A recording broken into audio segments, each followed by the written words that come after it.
Anime की starting में हमें एक लड़के रैन के बारे में बताया जाता है जो कि हीरोज पार्टी का एक मेंबर होता है। लेकिन सच ये होता है कि सभी लोग उसे एक यूजलेस इंसान समझते हैं। स्टोरी में बताया जाता है कि जब रैन छोटा था तभी उसके पेरेंट्स की डेथ हो गई थी, जिसके बाद उसकी लाइफ बहुत ही मुश्किल हो गई थी और अकेला भी रहता था। फिर एक दिन हीरोज पार्टी के एक लीडर ने एरियोस ने उसे अपनी टीम में ले लिया, जहाँ रैन एक बीच टेमर की जॉब करता था, लेकिन उसको बहुत ही कम पैसे मिलते थे और टीम में कोई भी उसे रिस्पेक्ट नहीं करता था। एक दिन अचानक एरियोस रैन को बोलता है कि अब हमें तुम्हारी कोई भी जरूरत नहीं है, क्योंकि तुम एक यूजलेस इंसान हो जो सिर्फ छोटे मोटे एनिमल्स के साथ ही कॉन्ट्रैक्ट बना सकता है। एरियोस कहता है कि तुम्हारी स्किल कॉम्बैट में बिल्कुल भी काम नहीं आती, इसलिए तुम बस हमारा लगेज उठाने के अलावा और कुछ नहीं करते। ये बात सुनकर रैन बहुत ही शौक हो जाता है। तभी टीम की एक मेंबर लिन भी बोल पड़ती है कि हम लोग तुम्हारी बेकार लाइफ को प्रोटेक्ट करते करते थक चुके हैं, इसलिए अब तुम्हें यहाँ से चले जाना चाहिए। इतना ही नहीं बल्कि वो लोग रैन से कहते हैं कि अपने इक्विपमेंट भी वापस करो, क्योंकि वो सब हीरोज पार्टी का है। फिर टीम के सभी मेंबर्स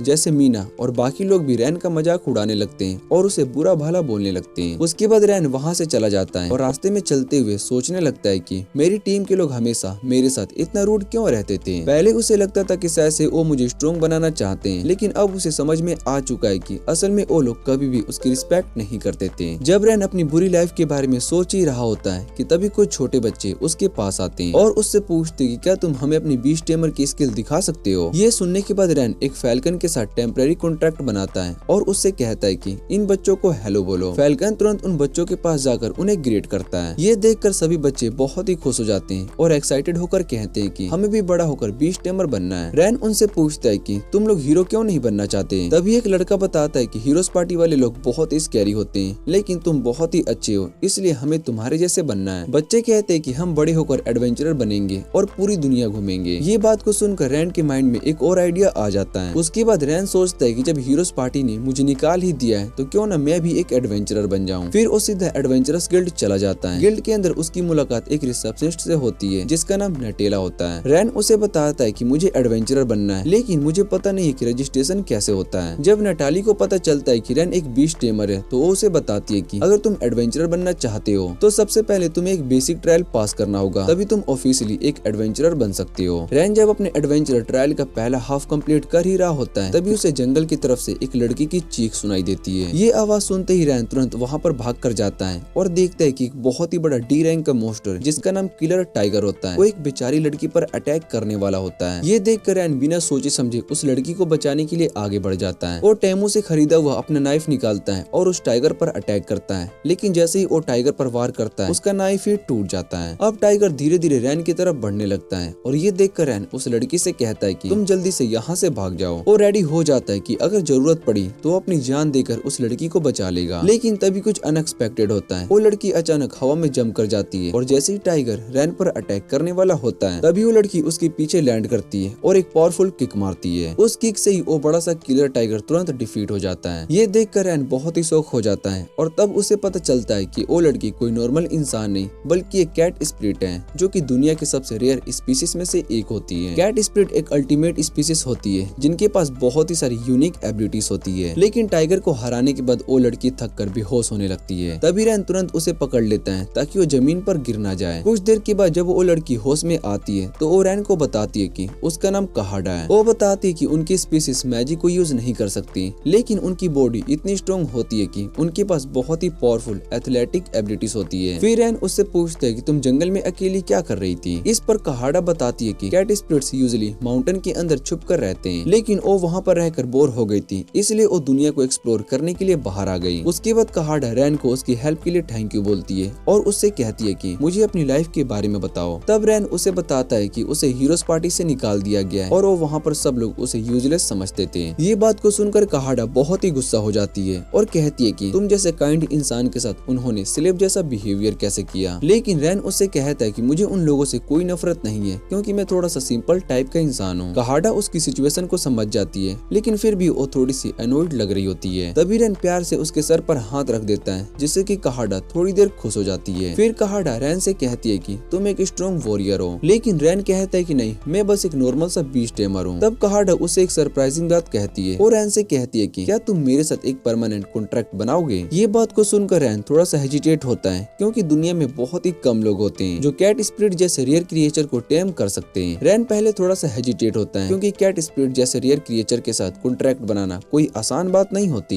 लेकिन जब वो कैनेडी की आंखों में अपने लिए सच्चाई कंसर्न देखता है तब वो फाइनली डिसाइड कर लेता है वो उसके साथ एक पैक्ट बनाएगा ताकि उसे और अच्छे से जान सके। ये सुनते ही कैनेडी बहुत ही खुश हो जाती है और फिर रैन अपनी बीस्ट टेम एबिलिटी का यूज करना शुरू कर देता है। वो एक ब्लड पैक्ट बनाता है जिसके बाद मैजिकल सिंबल्स कैनेडी के आसपास अपीयर होने लगते हैं। जैसे ही कैनेडी इस कॉन्ट्रैक्ट को एक्सेप्ट करती है वैसे टेमिंग प्रोसेस कंप्लीट हो जाता है और उसके हाथ पर एक रेड कलर का कॉन्ट्रैक्ट सिंबल अपीयर हो जाता है। अब दोनों हमेशा के लिए एक दूसरे से बाउंड हो चुके होते हैं। इसके बाद कैनेडी खुशी में रैन का हाथ पकड़ लेती है और उसे फील्ड्स में दौड़ने लगती है। इधर रैन सोच ही रहा होता है कि मेरे जैसा लूजर लड़का कैसे एक इतनी रेयर अल्टीमेट स्पीसीज का दोस्त बन गया। थोड़ी देर के बाद वो दोनों रैन के ट्रायल को कंप्लीट करने के लिए एक नियर बाय फील्ड में जाते हैं जहाँ रैन को 20 मेडिकल हर्ब्स कलेक्ट करने होते हैं। यहाँ रैन अपनी एबिलिटी का यूज करता है और कुछ रैबिट्स के साथ कॉन्ट्रैक्ट बनाता है और उन्हें हर्ब्स ढूंढने के लिए अलग अलग जगह पर भेज देता है। ये देखकर कैनेडी बहुत ही हैरान हो जाती है क्योंकि नॉर्मली एक बीस्ट टेमर एक टाइम पर सिर्फ एक ही एनिमल को टैम कर सकता है, लेकिन रैन एक साथ बहुत ही सारे रैबिट को कंट्रोल कर रहा था जो कि एक बहुत ही अनयूजुअल एबिलिटी है। लेकिन रैन उसकी बात को सीरियस नहीं लेता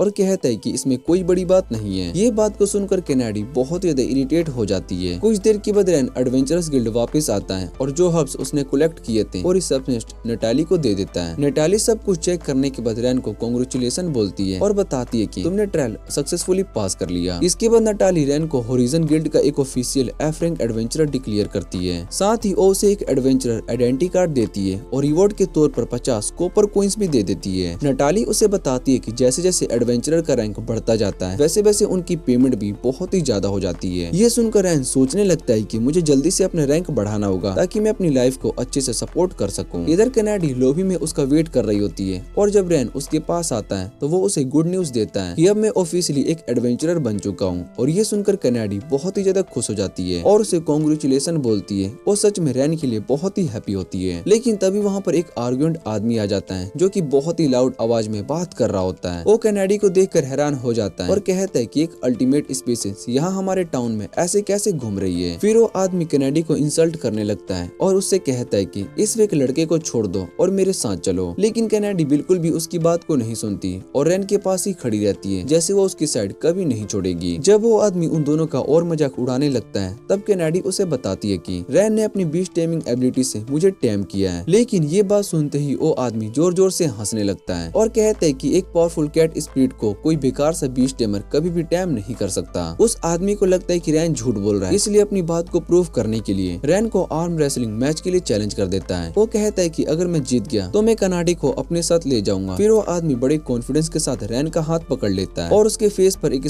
स्माइल होती है जैसे उसे पूरा यकीन हो कि वो ही जीतने वाला है। लेकिन जैसे ही मैच स्टार्ट होता है रैन तुरंत अपनी पूरी पावर से उसका हाथ टेबल पर दे मार देता है। इतनी जोर से अटैक होता है कि वो आदमी दर्द से तुरंत जमीन पर गिर पड़ता है। ये सब देखकर वहाँ पर काफी हंगामा हो जाता है और तभी नटाली भी वहाँ पर आ जाती है और सबसे माफी मांगती है कि यहाँ पर इतना शोर शराबा हो गया। लेकिन वो आदमी अजीब तरीके से नटाली की स्कर्ट को पकड़ लेता है जिससे नटाली बहुत ही गुस्सा हो जाती है और तुरंत एक टेबल उठाकर उसके सर पर दे मारती है। इस अटैक से वो आदमी वहीं पर बेहोश हो जाता है। जब सब कुछ शांत हो जाता है तब रैन अपने हाथ को देखकर बहुत ही हैरान हो जाता है क्योंकि उसे समझ में नहीं आ रहा होता है कि उसके अंदर इतनी स्ट्रेंथ अचानक कहां से आ गई। तभी कैनेडी उसे बताती है कि ये उनके ब्लड पैक्ट का साइड इफेक्ट है। वो बताती है कि जब कोई बीस्ट टेमर किसी अल्टीमेट स्पीसीज के साथ कॉन्ट्रैक्ट बनाता है तो उस स्पीसीज की कुछ पावर उसके मास्टर के अंदर ट्रांसफर हो जाती है। रैन को ये बात बिल्कुल भी नहीं पता थी क्योंकि हिस्ट्री में आज तक किसी ने भी सक्सेसफुली किसी अल्टीमेट स्पीसीज को टैम नहीं किया था। उसके बाद रैन और कैनेडी अपनी टीम का पहला ऑफिशियली क्वेस्ट लेने का डिसाइड करते हैं जिसमें उन्हें मेडिकल हर्ब्स को कलेक्ट करने होते हैं। लेकिन कैनेडी थोड़ी सी डिसअपॉइंटेड लग रही होती है क्योंकि उसे लगता था कि एडवेंचर की लाइफ बहुत ही एक्साइटिंग होती होगी जहाँ पर रेयर आइटम्स मिलते हैं और प्रिंसेस को रेस्क्यू करना पड़ता है। रैन उसे समझाता है कि अभी हम सिर्फ एफ रैंक एडवेंचरर हैं, इसलिए हमें एक्सपीरियंस गेन करने के लिए बेसिक क्वेस्ट से ही स्टार्ट करना पड़ेगा। इतने में रैन के रैबिट्स बहुत ही जल्दी हर्ब्स को कलेक्ट करने लगते हैं और कुछ ही टाइम में एक बड़ा सा पाइल रेडी हो जाता है। इधर कैनेडी ने मुश्किल से कुछ हर्ब्स को कलेक्ट किए होते हैं जिससे वो और भी ज्यादा फ्रस्ट्रेटेड हो जाती है। तभी अचानक दूर से किसी के चीखने की आवाज सुनाई देती है। ये आवाज सुनते ही रैन और कैनेडी तुरंत उस डायरेक्शन में भागने लगते हैं। वहाँ पहुंचकर वो देखते हैं कि कुछ बैंडिट्स एक बूढ़े आदमी को डरा रहे होते हैं और उसे लूटने की कोशिश कर रहे होते हैं। कैनेडी उन्हें देखकर पहचान लेती है कि ये लोग इबोन फैंग्स नाम के एक डेंजरस रोबर्स ग्रुप के मेंबर हैं। वो रैन से कहती कि हमें यहाँ से वापस जाकर हेल्प बुलानी चाहिए। लेकिन रैन कहता है कि अभी हेल्प लेने का टाइम नहीं है और अगर हमने कुछ नहीं किया तो वो बूढ़ा आदमी बहुत ही मुसीबत में पड़ जाएगा। लेकिन लेकिन रैन डिसाइड करता है कि वो खुद ही उस आदमी को बचाएगा। रैन की ये हिम्मत को देखकर कैनेडी भी बहुत ही खुश हो जाती है और कहती है कि मैं भी तुम्हारा साथ दूंगी। फिर दोनों मिलकर एक प्लान बनाते हैं जिसमें रैन बैंडिट्स का ध्यान अपनी तरफ खींच लेता है और कैनेडी तुरंत आगे बढ़कर उस बूढ़े आदमी को प्रोटेक्ट करने लगती है। कैनेडी शुरू में थोड़ी सी वॉरिड होती है क्योंकि उसे लगता है कि उसकी अल्टीमेट स्पीसीज वाली पावर शायद से रैन के बॉडी के लिए बहुत ही ज्यादा हो सकती है, लेकिन जब वो देखती है कि रैन बिना किसी प्रॉब्लम के उस पावर को इजिली कंट्रोल कर रहा है तो वो काफी ज्यादा सरप्राइज हो जाती है। फिर रैन एक एक करके सभी बैंडिट्स को हरा देता है और जब लास्ट बैंडिट भी गिर जाता है तब कैनेडी उसे देखकर बिल्कुल मिसमराइज्ड हो जाती है। उसे समझ में आने लगता है कि वो धीरे धीरे अपने नए मास्टर रैन को पसंद करने लगी है। जिस बूढ़े आदमी को उन्होंने बचाया था वो दोनों को थैंक यू बोलता है और बताता है कि जो गार्ड्स उसके साथ थे वो सब उसे छोड़कर भाग गए थे। फिर वो उन्हें वार्न करता है कि इबोन फैंग्स एक बहुत ही बड़ा रोबर का ग्रुप है जिसमें 100 से भी ज्यादा मेंबर्स हैं और वो लोग जरूर बदला लेने के लिए आएंगे। ये बात को सुनकर रैन सोचने लगता है कि अगर ये लोग बदला लेने वाले हैं तो क्यों ना मैं भी उन सभी को खत्म कर दूं। इसलिए वो डिसाइड करता है कि वो पूरा इबोन फैंग्स ग्रुप को एक ही बार में डिफीट करेगा। ये प्लान को सुनकर कैनेडी बहुत ही हैरान हो जाती है और कहती है कि सिर्फ हम दोनों 100 बैंडिट्स को कैसे हरा सकते हैं, ये तो इम्पॉसिबल है। लेकिन रैन के माइंड में एक आइडिया आ चुका होता है। वो एक छोटी सी स्क्विरल को टैम करता है और उसे आगे भेज देता है ताकि वो बैंडिट के बेस का पता लगा सके। कुछ ही देर में स्क्विरल उनका हाइड आउट ढूंढ लेती है और रैन कैनेडी को अपने सीक्रेट वेपन बताता है। रैन कहता है कि मैं सिर्फ एनिमल ही नहीं बल्कि इंसेक्ट्स को भी टैम कर सकता हूँ। फिर रैन अपना प्लान बताता है। वो बहुत ही सारी बीस को टैम करेगा और उनके स्टिंगर्स के पॉइजन का यूज करके सभी बैंडिट्स को पैरालाइज कर देगा। इसके बाद रैन कैनेडी से कहता है कि तुम सिटी वापस जाओ और गिल्ड से कुछ एडवेंचरस को लेकर आओ ताकि जब बैंडिट्स पर अटैक हो तो उन्हें इजीली कैप्चर किया जा सके। दूसरी तरफ उस बूढ़े आदमी के गार्ड्स जो कि हीरोज पार्टी के मेंबर्स लीन और मीना होते हैं वो अपने नए बीस्ट टेमर टीममेट पर गुस्सा हो रहे होते हैं। वो उसे ब्लेम कर रहे होते हैं कि उसकी वजह से उन पर अटैक हुआ। लीन गुस्से में कहती है कि तुम बिल्कुल यूजलेस हो, तुम्हें और भी ज्यादा एनिमल्स को टैम करना चाहिए ताकि तुम पहले से डेंजर को देख सको। लेकिन वो बीस्ट टेमर बताता है कि एक ही टाइम पर 2 एनिमल्स को टैम करना बहुत ही मुश्किल होता है और उसके माइंड पर बहुत ही प्रेशर पड़ता है। इधर बैंडिट्स के हाइड आउट पर रैन ने ऑलरेडी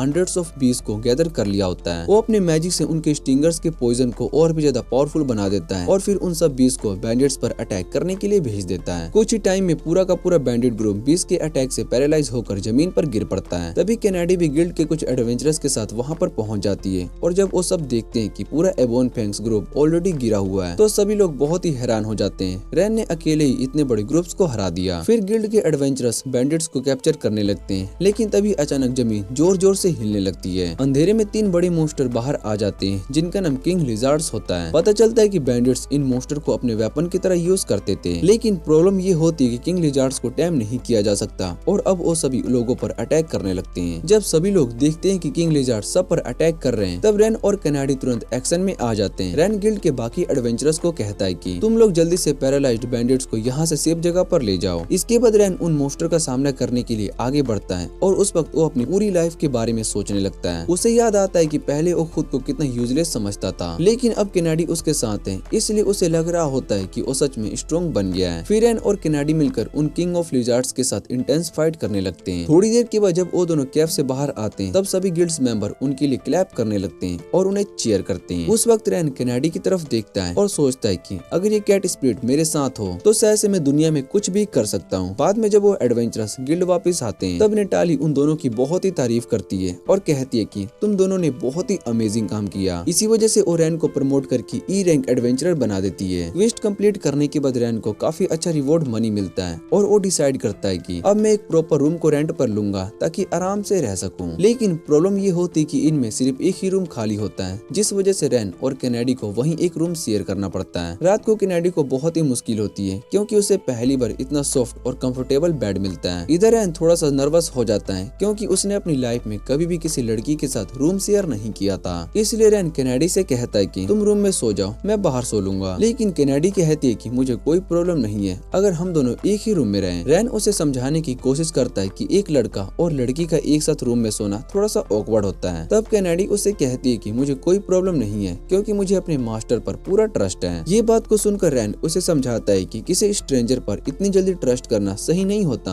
और ये डेंजरस भी हो सकता है। लेकिन कैनेडी उसकी तरफ देखकर कहती है कि मैं तुम पर इसलिए ट्रस्ट करती हूँ क्योंकि तुमने दूसरों को बचाने के लिए अपनी जान तक रिस्क में डाल दी थी, इसलिए मुझे पता है कि तुम एक गुड पर्सन हो। और ये बात को सुनकर रैन भी मान जाता है और डिसाइड करता है कि ठीक है मैं भी इसी रूम में रुक जाऊंगा। जब रैन सोने के लिए बेड पर लेटता है तब कैनेडी उसे देखते हुए सोचती है कि इतना दर्द और मुश्किल झेलने के बाद भी रैन अभी तक एक काइंड इंसान है। वो ये भी सोचती है कि अपनी स्पीशीज के साथ रहकर वो भी हमेशा अकेली फील करती थी और उसके पास कोई भी ऐसा नहीं था जिस पर वो सच में भरोसा कर सके। लेकिन अब जब उसे रैन जैसा अच्छा इंसान मिल गया है, तब कैनेडी अपने से प्रॉमिस करती है कि वो हमेशा रैन के साथ रहेगी और उसकी पुरानी जिंदगी के दर्द को कम करने में उसकी मदद करेगी। उस दिन के बाद से रैन और कैनेडी दोनों एक साथ एडवेंचरस लाइफ को एंजॉय करने लगते हैं और विलेज में काफी ज्यादा पीसफुल लाइफ जी रहे होते हैं। वो लोग मिलकर क्वेस्ट को कंप्लीट करते हैं और धीरे धीरे अपनी नई लाइफ को साथ में एडजस्ट होते रहते हैं। लेकिन एक दिन जब वो एडवेंचरस गिल्ड जाते हैं, तब रिसेप्शनिस्ट नटाली उन्हें एक नया और काफी डेंजरस क्वेस्ट देती है। नटाली बताती है कि गार्ड डॉग नाम का एक पावरफुल विलन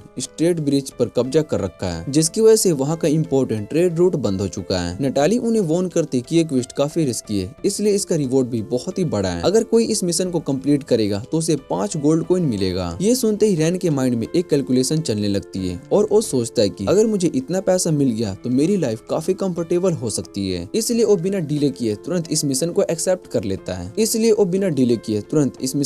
एक्सेप्ट कर लेता है। उसके बाद रैन और कैनेडी दोनों स्ट्राइड ब्रिज पर पहुंच जाते हैं ताकि वो अपना क्वेस्ट कंप्लीट कर सके। लेकिन जैसे ही वो वहां पर पहुंचते हैं, तभी अचानक उनके ऊपर एक बड़ा सा शैडो पड़ता है। जब वो ऊपर देखते हैं तो उन्हें पता चलता है कि उनके ऊपर एक जायंट ड्रैगन उड़ रहा है। कुछ ही सेकंड में वो ड्रैगन आसमान से नीचे उतरता है और जमीन पर इतनी जोर से लैंड करता है कि पूरी जगह ही हिल जाती है। फिर जैसे ही डस्ट सेटल हो जाती है, तब वो ड्रैगन एक रेड हेयर वाली लड़की में ट्रांसफॉर्म हो जाता है, जिसके सर पर हॉर्न्स होते हैं। वो लड़की अपना नाम टान्या बताती है और कहती है कि मैं ड्रेनोइड रेस से हूँ, जो दुनिया की एक और अल्टीमेट स्पीसीज है। टान्या बताती है कि मैं इस ब्रिज को अपने ट्रेनिंग ग्राउंड बनाकर रखी हूँ, क्योंकि मुझे स्ट्रॉन्ग ओपोनेंट्स के साथ फाइट करना बहुत ही पसंद है। रैन थोड़ा सा नर्वस हो जाता है, क्योंकि उसे लगता है कि एक ड्रैगन से फाइट करना शायद से उसके लिए बहुत ही मुश्किल होगा। लेकिन कैनेडी उसे मोटिवेट करती है और कहती है कि टेंशन मत लो, क्योंकि मैं भी एक अल्टीमेट स्पीसीज हूँ। तभी टान्या लाइटनिंग स्पीड से रैन की तरफ अटैक करने के लिए दौड़ पड़ती है और रैन मुश्किल से उस अटैक को डॉज कर पाता है। लेकिन टान्या भी थोड़ी सरप्राइज्ड हो जाती है, क्योंकि नॉर्मली वो एडवेंचरस को एक ही हिट में हरा देती थी। फिर टान्या अपने मुंह से एक पावरफुल फायर अटैक छोड़ती है, जिसे देखकर रैन और कैनेडी दोनों तुरंत साइड में जम करके बच जाते हैं। लेकिन उस फायर अटैक की वजह से कैनेडी के टेल का थोड़ा सा पार्ट जल जाता है, जिससे कि वो बहुत ही गुस्सा हो जाती है। गुस्से में कैनेडी तुरंत टान्या पर अटैक कर देती है और फिर दोनों अल्टीमेट स्पीसीज एक दूसरे के साथ पंचेस और लातों के साथ फाइट करने लगते हैं। ये देखकर रैन भी उनकी हेल्प करने के लिए फाइट में जंप कर जाता है। लेकिन टान्या बहुत ही पावरफुल होती है और वो दोनों के अटैक को इजीली ब्लॉक कर लेती है। फिर वो दोनों को पकड़कर घुमाती है और उन्हें हवा में उछाल देती है। उसके बाद टान्या अपनी एनर्जी गैदर करती है और उन दोनों पर एक बड़ा सा फायरबॉल अटैक लॉन्च कर देती है। लेकिन लास्ट मोमेंट पर रैन और कैनेडी एक दूसरे के पैर को पुश कर देते हैं, जिससे कि वो हवा में ही डायरेक्शन को चेंज करके उस डेंजरस फायरबॉल से बच जाते हैं। फाइट के दौरान ही रैन को समझ में आ जाता है कि अगर वो टान्या के साथ डायरेक्ट फाइट करेगा तो शायद से वो लोग जीत ही नहीं पाएंगे। इसलिए वो कैनेडी से कहता है कि मुझे बस 3 मिनट का टाइम दो, ताकि मैं अपना नया प्लान को एग्जीक्यूट कर सकूं। कैनेडी तुरंत उसकी बात को मान लेती है और फुल स्पीड से टान्या पर अटैक करती है, ताकि उसका ध्यान अपनी तरफ कर सके। इधर जब कैनेडी और टान्या एक इंटेंस फाइट में बिजी होती है, तब रैन अपनी आंखें बंद करता है और आसपास के किसी क्रिएचर की प्रेजेंस को फील करने की कोशिश करता है। थोड़ी देर के बाद उसे एक छोटा सा बर्ड ब्रिज के आसपास उड़ता हुआ फील होता है। रैन तुरंत अपनी टेमिंग एबिलिटी का यूज करता है और उस बर्ड के साथ कॉन्ट्रैक्ट बना लेता है। फिर रैन उस बर्ड को कमांड देता है, जाओ और अपने सारे फ्रेंड्स को बुलाओ। इधर फाइट करते करते कैनेडी थोड़ी सी टायर्ड होने लगती है, लेकिन तभी अचानक आसमान से बहुत ही सारे बर्ड्स का एक बहुत ही बड़ा स्वैन ब्रिज पर आ जाता है और टान्या पर लगातार अटैक करने लगता है। टान्या रैन का मजाक उड़ाती है और कहती है कि तुम इतने छोटे छोटे बर्ड से मुझे हराने की कोशिश कर रहे हो। लेकिन तभी अचानक उसकी बॉडी में कुछ अजीब होने लगता है। उसका पूरा बॉडी नम हो जाता है और वो तुरंत जमीन पर गिर जाती है। असल में वो बर्ड्स एक स्पेशल स्पीसीज के होते हैं, जिनके बीक्स में एक पावरफुल न्यूरोटॉक्सिन होता है, जो इतना स्ट्रॉन्ग होता है कि एक ड्रैगन को भी पैरालाइज कर सकता है। इस तरह रैन और कैनेडी फाइनली टान्या को हरा देते हैं। उसके बाद रैन टान्या के पास जाता है और उससे कहता है कि तुम मेरे साथ चलो ताकि हम बात कर सके। फिर वो सब एडवेंचरस गिल्ड वापस आ जाते हैं और रैन नटाली को बताता है कि मैंने मिशन सक्सेसफुल कंप्लीट कर लिया। ये सुनकर नटाली काफी ज्यादा शॉक्ड हो जाती है। फिर नटाली पूछती है कि ये रेड हेयर वाली लड़की कौन है। तब टान्या लगभग अपनी असली आइडेंटिटी बताने वाली होती है कि वो एक ड्रैगन है, लेकिन रैन तुरंत उसकी बात को बीच में ही काट देता है और कहता है कि ये बस मेरी एक फ्रेंड है। फिर वो टान्या को जल्दी से बाहर ले जाता है। बाहर आने के बाद रैन उसे समझाता है कि तुम अपनी ड्रैगन वाली आइडेंटिटी किसी को मत बताना, वरना सिटी में बहुत ही बड़ा कियोस हो सकता है। फिर रैन उसे समझाता है कि तुम अब फ्री हो और जहाँ चाहे जा सकती हो, बस फ्यूचर में किसी एडवेंचरर पर अटैक मत करना। लेकिन सबको सरप्राइज करते हुए टान्या कहती है कि मैं तुम्हारे साथ रहना चाहती हूँ। वो कहती है कि मैं तुमसे काफी ज्यादा इम्प्रेस हूँ और मैं चाहती हूँ कि तुम मुझे टेम करो और अपनी पार्टी में इंक्लूड करो। ये बात को सुनकर कैनेडी तुरंत मना कर देती है, क्योंकि उसे थोड़ी सी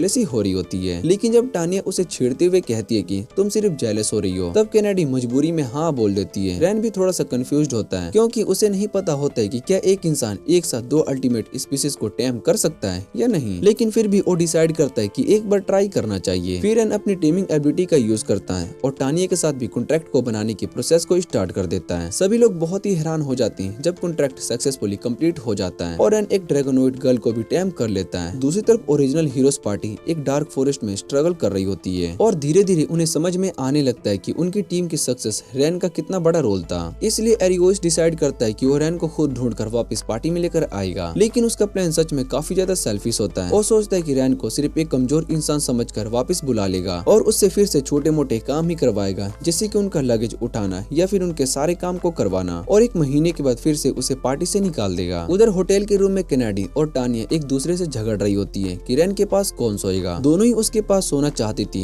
जबकि बेचारा रैन ऑलरेडी सो चुका होता है और उसे बिल्कुल भी आइडिया नहीं होता है कि उसके आसपास का कियोस चल रहा है। अगले दिन रैन की नई पार्टी अपना पहला क्वेस्ट लेने के लिए जाती है। उन्हें स्लाइम्स नाम के क्यूट मॉन्स्टर को हंट करना होता है। ये मॉन्स्टर ज्यादा पावरफुल नहीं होते हैं, लेकिन प्रॉब्लम ये होती है कि बहुत ही तेजी से मल्टीप्लाई करके और इसी वजह से लोकल फार्म्स और क्रॉप्स को डिस्ट्रॉय कर रहे होते हैं। केनेडी इन स्लाइम्स को देखकर थोड़ी सी कंप्लेन करती है क्योंकि वो कहती है कि ये बहुत ही स्टिकी होते हैं और अपने हाथ गंदे नहीं करना चाहती। लेकिन टानिया कॉन्फिडेंट होकर कहती है कि वो अपने फायरबॉल से इन सब स्लाइम्स को एक ही बार में खत्म कर सकती है। रैन ये सब देखकर खुश हो जाता है क्योंकि अब उसे लगता है कि दोनों लड़कियां धीरे से एक दूसरे के साथ एडजस्ट हो रही है। थोड़ी देर तक एरिया सर्च करने के बाद भी जब उन्हें कोई स्लाइम नहीं मिलता तो रैन डिसाइड करता है कि उसे थोड़ा ऊपर से देखना चाहिए। इसलिए वो एक बर्ड को समन करता है और अपनी एक स्पेशल एबिलिटी को एक्टिवेट करता है। इस एबिलिटी से वो अपनी कॉन्शियसनेस का एक हिस्सा बर्ड के अंदर ट्रांसफर कर देता है। जैसे वो ये करता है उसका ओरिजिनल बॉडी बिल्कुल लूज हो जाता है और वो टानिया की थिंग्स पर गिर जाता है। तभी बर्ड के थ्रू रैन की आवाज उन दोनों लड़कियों को सुनाई देती है और वो बताता है कि मैं अपनी कॉन्शियसनेस को टेम्परेरी किसी एनिमल में ट्रांसफर कर सकता हूँ। केनेडी उसकी इतनी सारी पावरफुल एबिलिटीज को देखकर काफी शॉक हो जाती है, जबकि टानिया मजाक में कहती है कि अब तो रैन का बॉडी बिल्कुल अनकॉन्शियस है और उसके साथ क्या क्या किया जा सकता है। इधर बर्ड आसमान में उड़ते हुए उन्हें बोलता है कि मेरे ह्यूमन बॉडी का ध्यान रखना। ऊपर से देखते हुए रैन को एक जगह पर बहुत ही सारे स्लाइम्स इकट्ठा नजर आते हैं जो कि बिल्कुल एक आर्मी की तरह लग रहे होते हैं। वो दोनों को गाइड करता है और उन्हें सीधा उस जगह पर ले जाता है जहाँ पर स्लाइम्स का बहुत ही बड़ा ग्रुप होता है। जैसे ही केनेडी अटैक करने के लिए जंप करने वाली होती है तब टानिया उसे रोक देती है और रैन से पूछती है क्या तुम मैजिक यूज कर सकते हो। रैन थोड़ा सा ऑकवर्ड होकर कहता है कि मैं सिर्फ एक छोटा सा फायरबॉल बना सकता हूँ जो कि मुश्किल से एक कैंडल जलाने के काम आता है। तब टानिया उसे कहती है कि फिर भी ट्राई करो और अपनी फायर मैजिक को इन स्लाइम्स पर यूज करो। रैन को लगता है कि शायद ये एक अच्छा चांस है, इसलिए अपनी एनर्जी को फोकस करता है और एक फायरबॉल को लॉन्च कर देता है। लेकिन जैसे ही वो फायरबॉल स्लाइम पर गिरता है तो एक मैसिव एक्सप्लोजन हो जाता है और एक ही अटैक में ज्यादातर स्लाइम्स डिस्ट्रॉय हो जाते हैं। ये देखकर रैन भी खुद बहुत ही शॉक हो जाता है। तब टानिया उसे समझाती है कि जब केनेडी ने तुम्हारे साथ कॉन्ट्रैक्ट बनाया था तब उसने तुम्हें अपनी फिजिकल स्ट्रेंथ का एक पार्ट दे दिया था और जब तुमने मेरे साथ कॉन्ट्रैक्ट बनाया तब तुम्हें मेरी ड्रैगन वाली पावरफुल मैजिक एनर्जी का भी एक हिस्सा मिल चुका है। इसका मतलब ये है कि अब रैन के पास दुनिया की सबसे पावरफुल मैजिकल एफिनिटीज में से एक आ चुकी है। लेकिन तभी फॉरेस्ट के अंदर से एक और भी ज्यादा पावरफुल स्लाइम बाहर आने लगता है। तानिया ये डिक्लेयर करती है कि अब दोनों ही रैन की ट्रेनिंग को टारगेट बनाएंगी और वो उससे कहती है कि अगर तुम सच में हमारा मास्टर बनना चाहते हो तो तुम्हें अपनी न्यू पावर को कंट्रोल करना सीखना पड़ेगा। रैन जो थोड़ा सा हेजिटेट होता है वो मजबूरी में उनकी बात को मान लेता है। उसके बाद टानिया की गाइडलाइंस में वो पूरी तरीके से आफ्टरनून अपनी मैजिक की प्रैक्टिस करता रहता है ताकि वो अपनी पावर को सही से यूज करना सीख जाए। उसके बाद जब वो वापस से गिल्ड में आते हैं तो उन्हें अपने काम के लिए एक बहुत ही अच्छा रिवॉर्ड मिलता है। फिर अपना दिन एंजॉय करने के लिए तीनों साथ में शॉपिंग करने के लिए निकल जाते हैं और रात को एक बहुत ही लेविश डिनर करते हैं। रेस्टोरेंट में बैठ रैन ये देखकर बहुत ही हैरान हो जाता है कि उसकी दोनों कंपेनियंस कितना ज्यादा खाना खा सकती है, क्योंकि रेस्टोरेंट के लगभग सारा खाना ही खत्म कर देती है। डिनर के दौरान दोनों लड़कियों को क्यूरियोसिटी होती है और वो रैन से पूछती है कि आखिर तुम इतने स्किल्ड बीस्ट टेमर कैसे बन गए, तुमने ये सब कहाँ से सीखा। रैन ये सवाल सुनकर थोड़ी देर के लिए चुप हो जाता है, जिसे देखकर दोनों लड़कियां उसे जल्दी से कहती है कि अगर ये बात तुम्हारे लिए पेनफुल है तो तुम्हें बताने की कोई जरूरत नहीं है। लेकिन जब रैन देखता है कि वो दोनों सच में उसकी केयर करती है तो अपने पास्ट की कहानी बताना शुरू करता है। रैन बताता है कि उसका बचपन एक ऐसे विलेज में गुजरा था जहाँ लगभग सभी लोग बीस्ट टेमर ही थे। उसके पेरेंट्स ने ही उसे एनिमल्स के साथ कांटेक्ट करना और उन्हें समझाया था, सिखाया था। लेकिन उसकी ये खुशहाल जिंदगी एक दिन बर्बाद हो गई। एक दिन जब उसके पेरेंट्स बिजी थे तो रैन अकेला ही फॉरेस्ट में ट्रेनिंग करने के लिए चला गया। वो अपनी ट्रेनिंग में इतना ज्यादा फोकस हो गया था कि उसने स्काई में चमक रही एक अजीब सी रेड ग्लो को नोटिस ही नहीं किया। जब वो ट्रेनिंग करके वापस अपने विलेज में आया तो उसने देखा कि पूरा गाँव जलकर राख हो चुका था और वहाँ पर कोई भी जिंदा नहीं बचा था। उस भयानक हादसे में रैन ही सिर्फ एक इकलौता सर्वाइवर था। बाद में कुछ एडवेंचरस ने उसे अपने साथ रख लिया, लेकिन उन्होंने कभी भी उसे अपने साथी की तरह ट्रीट नहीं किया, बल्कि वो हमेशा उसके साथ बुरा बर्ताव करते थे और उसे गंदे और बदतमीज वाले काम करवाते थे। लगभग 10 साल तक रैन की जिंदगी ऐसे ही गुजरती रही। फिर एक दिन जब हीरो एरियोस ने उसे अपनी पार्टी में ज्वाइन करने का ऑफर दिया तो बेचारा रैन बिना सोचे समझे तुरंत मान गया। रैन चाहता था कि वो अपनी बीस्ट टेमर एबिलिटी का यूज करके दुनिया में कुछ अच्छा करे और किसी और के साथ वैसा ट्रेजेडी होने से रोक सके जैसा उसके विलेज के साथ हुआ था। लेकिन उसकी उम्मीद के बिल्कुल उल्टा, हीरो की पार्टी में उसे कभी भी एली की तरह ट्रीट नहीं किया गया, बल्कि उसे सिर्फ लगेज उठाने और बाकी मेंबर्स के गंदे काम जैसे पोटी क्लीन करने तक के लिए मजबूर किया गया था। अपनी कहानी को खत्म करते हुए रैन थोड़ा सा शर्मिंदा हो जाता है और लड़कियों से माफी मांगता है कि शायद वो उनके सामने थोड़ा सा वीक बिहेव कर रहा है। लेकिन तभी कनाडे उसका हाथ पकड़ लेती है और उसे कंसोल करती है। अब उसे समझ में आ चुका होता है कि रैन हमेशा दूसरों की जान बचाने के लिए अपनी जान रिस्क में क्यों डाल लेता था, क्योंकि वो नहीं चाहता था कि कोई और भी वही डर और तन्हाई महसूस करे जो कि उसने अपनी जिंदगी में झेला है। टानिया भी उसकी ये बात से एग्री करती है और कहती है कि रैन की काइंडनेस ही उसकी सबसे बड़ी स्ट्रेंथ है और उसे अपने मास्टर पर पूरा प्राउड है। और ये सब सुनकर कुछ पल के लिए रैन को लगता है कि इतने सालों का जो भी दर्द और ट्रॉमा उसने झेला था शायद से उन सब का एंड अब हैप्पी कंक्लूजन में होने वाला है। लेकिन तभी अचानक रैन को पता चलता है कि दोनों लड़कियां बहुत ही ज्यादा गुस्से में आ चुकी है और हीरो की पार्टी पर बहुत ही फ्यूरियस हो गई है। वो दोनों कसम खा लेती है कि जो कुछ भी रैन के साथ हुआ है उसका बदला वो हीरो की पार्टी से जरूर लेंगे। अगले दिन रैन, टानिया और कनाडे तीनों मिलकर एक group of low levels ores को हंट करने के लिए निकल जाते हैं। टानिया इस मिशन को लेकर काफी एक्साइटेड होती है और वो इस बड़े कॉन्फिडेंस के साथ अपनी फायर ब्रिज से कुछ ओर्स को आसानी से उड़ा देती है। लेकिन रैन उसे वार्न करता है कि हमेशा अलर्ट रहना चाहिए और एनिमीज को कभी भी अंडर एस्टिमेट नहीं करना चाहिए। लेकिन टानिया उसकी बात को लाइटली ले लेती है और थोड़ा सा एटीट्यूड में कहती है कि कोई भी और उसे छू भी नहीं सकता। फिर वो और भी मोस्टर को अटैक करके खत्म करने लगती है। लेकिन इस बीच एक और को छुप कर वहाँ पर हाइड हो जाता है और टानिया उसको नोटिस ही नहीं कर पाती। अचानक से और को पीछे से आ जाता है और टानिया की लेग पकड़कर उसे जमीन पर गिरा देता है। तभी एक और नाइफ लेकर पीछे से उस पर अटैक करने के लिए जंप करता है। लेकिन उसके अटैक करने से पहले रैन तुरंत टानिया के सामने आ जाता है और उस नाइफ का अटैक खुद पर ले लेता है, जबकि कनाडे दूसरे और को जोर से किक मारकर दूर फेंक देती है। ये सब देखकर टानिया को बहुत ही बुरा लगता है क्योंकि उसी की वजह से उसके मास्टर को चोट लग गई थी और थोड़ी सी डिप्रेस्ड भी हो जाती है। लेकिन रैन अपने ऊपर हीलिंग मैजिक का यूज कर लेता है और टानिया को समझाता है कि सब कुछ ठीक है और उसे इतना टेंशन लेने की जरूरत नहीं है। फिर भी जब वो लोग वापस से टाउन पहुंचते हैं, टानिया पूरे टाउन चुप रहती है और थोड़ी सी डिस्टेंट रहती है। जब रैन उसके पास जाकर बात करता है तो ड्रैगन गर्ल तुरंत उसे अपोलाइज बोल देती है। लेकिन रैन बस प्यार से टानिया के हेड पर पैट करता है और कहता है कि जब तक मेरी दोनों कंपेनियन सेफ हैं, तब तक बाकी किसी चीज की कोई इम्पोर्टेंस नहीं है। उस रात जब रैन सो रहा होता है, टानिया चुपचाप उसे देखती रहती है और वो सोचने लगती है कि कोई भी इंसान इतना काइंड कैसे हो सकता है। फिर उसे दिन में हुआ वो इंसिडेंट याद आता है और उसके दिल में एक अजीब सी वार्म फीलिंग आने लगती है जब उसे रियलाइज होता है कि शायद से उसे अपने मास्टर रैन पर थोड़ा सा क्रश हो गया है। अगले दिन टानिया रैन को सजेस्ट करती है कि उसे अपने रिवॉर्ड के कुछ पैसे यूज करके बेटर इक्विपमेंट और एक प्रॉपर कॉम्बैक्ट वेपन खरीद लेना चाहिए। इसलिए तीनों मार्केट की तरफ निकल पड़ते हैं। लेकिन जैसे ही वो मार्केट में पहुंचते हैं, रैन अचानक से रुक जाता है क्योंकि उसके सामने उसकी पुरानी हीरो पार्टी खड़ी होती है। रैन अब अपनी पुरानी लाइफ को पीछे छोड़ चुका होता है, इसलिए वो उन्हें इग्नोर करके आगे बढ़ने की कोशिश करता है। लेकिन अरियोस उसे देखकर उसका मजाक उड़ाने लगता है और उसे क्राउड कहकर इंसल्ट कर देता है। जब टानिया अपने मास्टर को डिफेंड करने के लिए आगे आती है, तब अरियोस को पता चलता है कि रैन के साथ दो पावरफुल अल्टीमेट स्पीसीज खड़ी है। वो फिर से रैन का मजाक उड़ाते हुए कहता है कि क्या तुम इन दोनों का सिर्फ सर्वेंट हो। लेकिन ये बात को सुनकर कनाडे बहुत ही गुस्से में आ जाती है और प्राउडली डिक्लेयर करती है कि रैन उनका सर्वेंट नहीं बल्कि उनका मास्टर है। ये बात को सुनकर अरियोस काफी ज्यादा शॉक हो जाता है। तब वो अपना असली प्लान रिवील करता है और रैन से कहता है कि उसे दोबारा से उसकी टीम ज्वाइन कर लेनी चाहिए। तब अरियोस रैन को समझाता है कि उसका नेक्स्ट मिशन लॉस्ट वर्ड्स को एक्सप्लोर करना है। ये एक मैजिकल फॉरेस्ट होता है जहाँ पर रास्ते बार बार चेंज होते रहते हैं, इसलिए उस जंगल के अंदर नेविगेट करना लगभग इम्पॉसिबल हो जाता है। अरियोस चाहता था कि रैन अपनी एबिलिटी से उनकी हेल्प करे ताकि वो लोग इस मिशन को सक्सेसफुली कंप्लीट कर सके। उसकी पार्टी के बाकी मेंबर्स भी बोलने लगते हैं कि ये रैन के लिए बहुत ही अच्छा अपॉर्चुनिटी हो सकता है। लेकिन रैन बिना ज्यादा सोचे समझे सीधा उस ऑफर को रिजेक्ट कर देता है और वहाँ से जाने लगता है। तभी मीना उसे रोक लेती है और कहती है कि बस एक मिनट उसकी बात सुन लो। मीना रैन को बताती है कि उस फॉरेस्ट के अंदर एक बहुत ही रेयर और नोबल रेलिक छुपा हुआ है जिसका नाम शील्ड ऑफ ट्रुथ है। ये शील्ड डीमन किंग को हराने के लिए बहुत ही जरूरी है। मीना आगे बताती है कि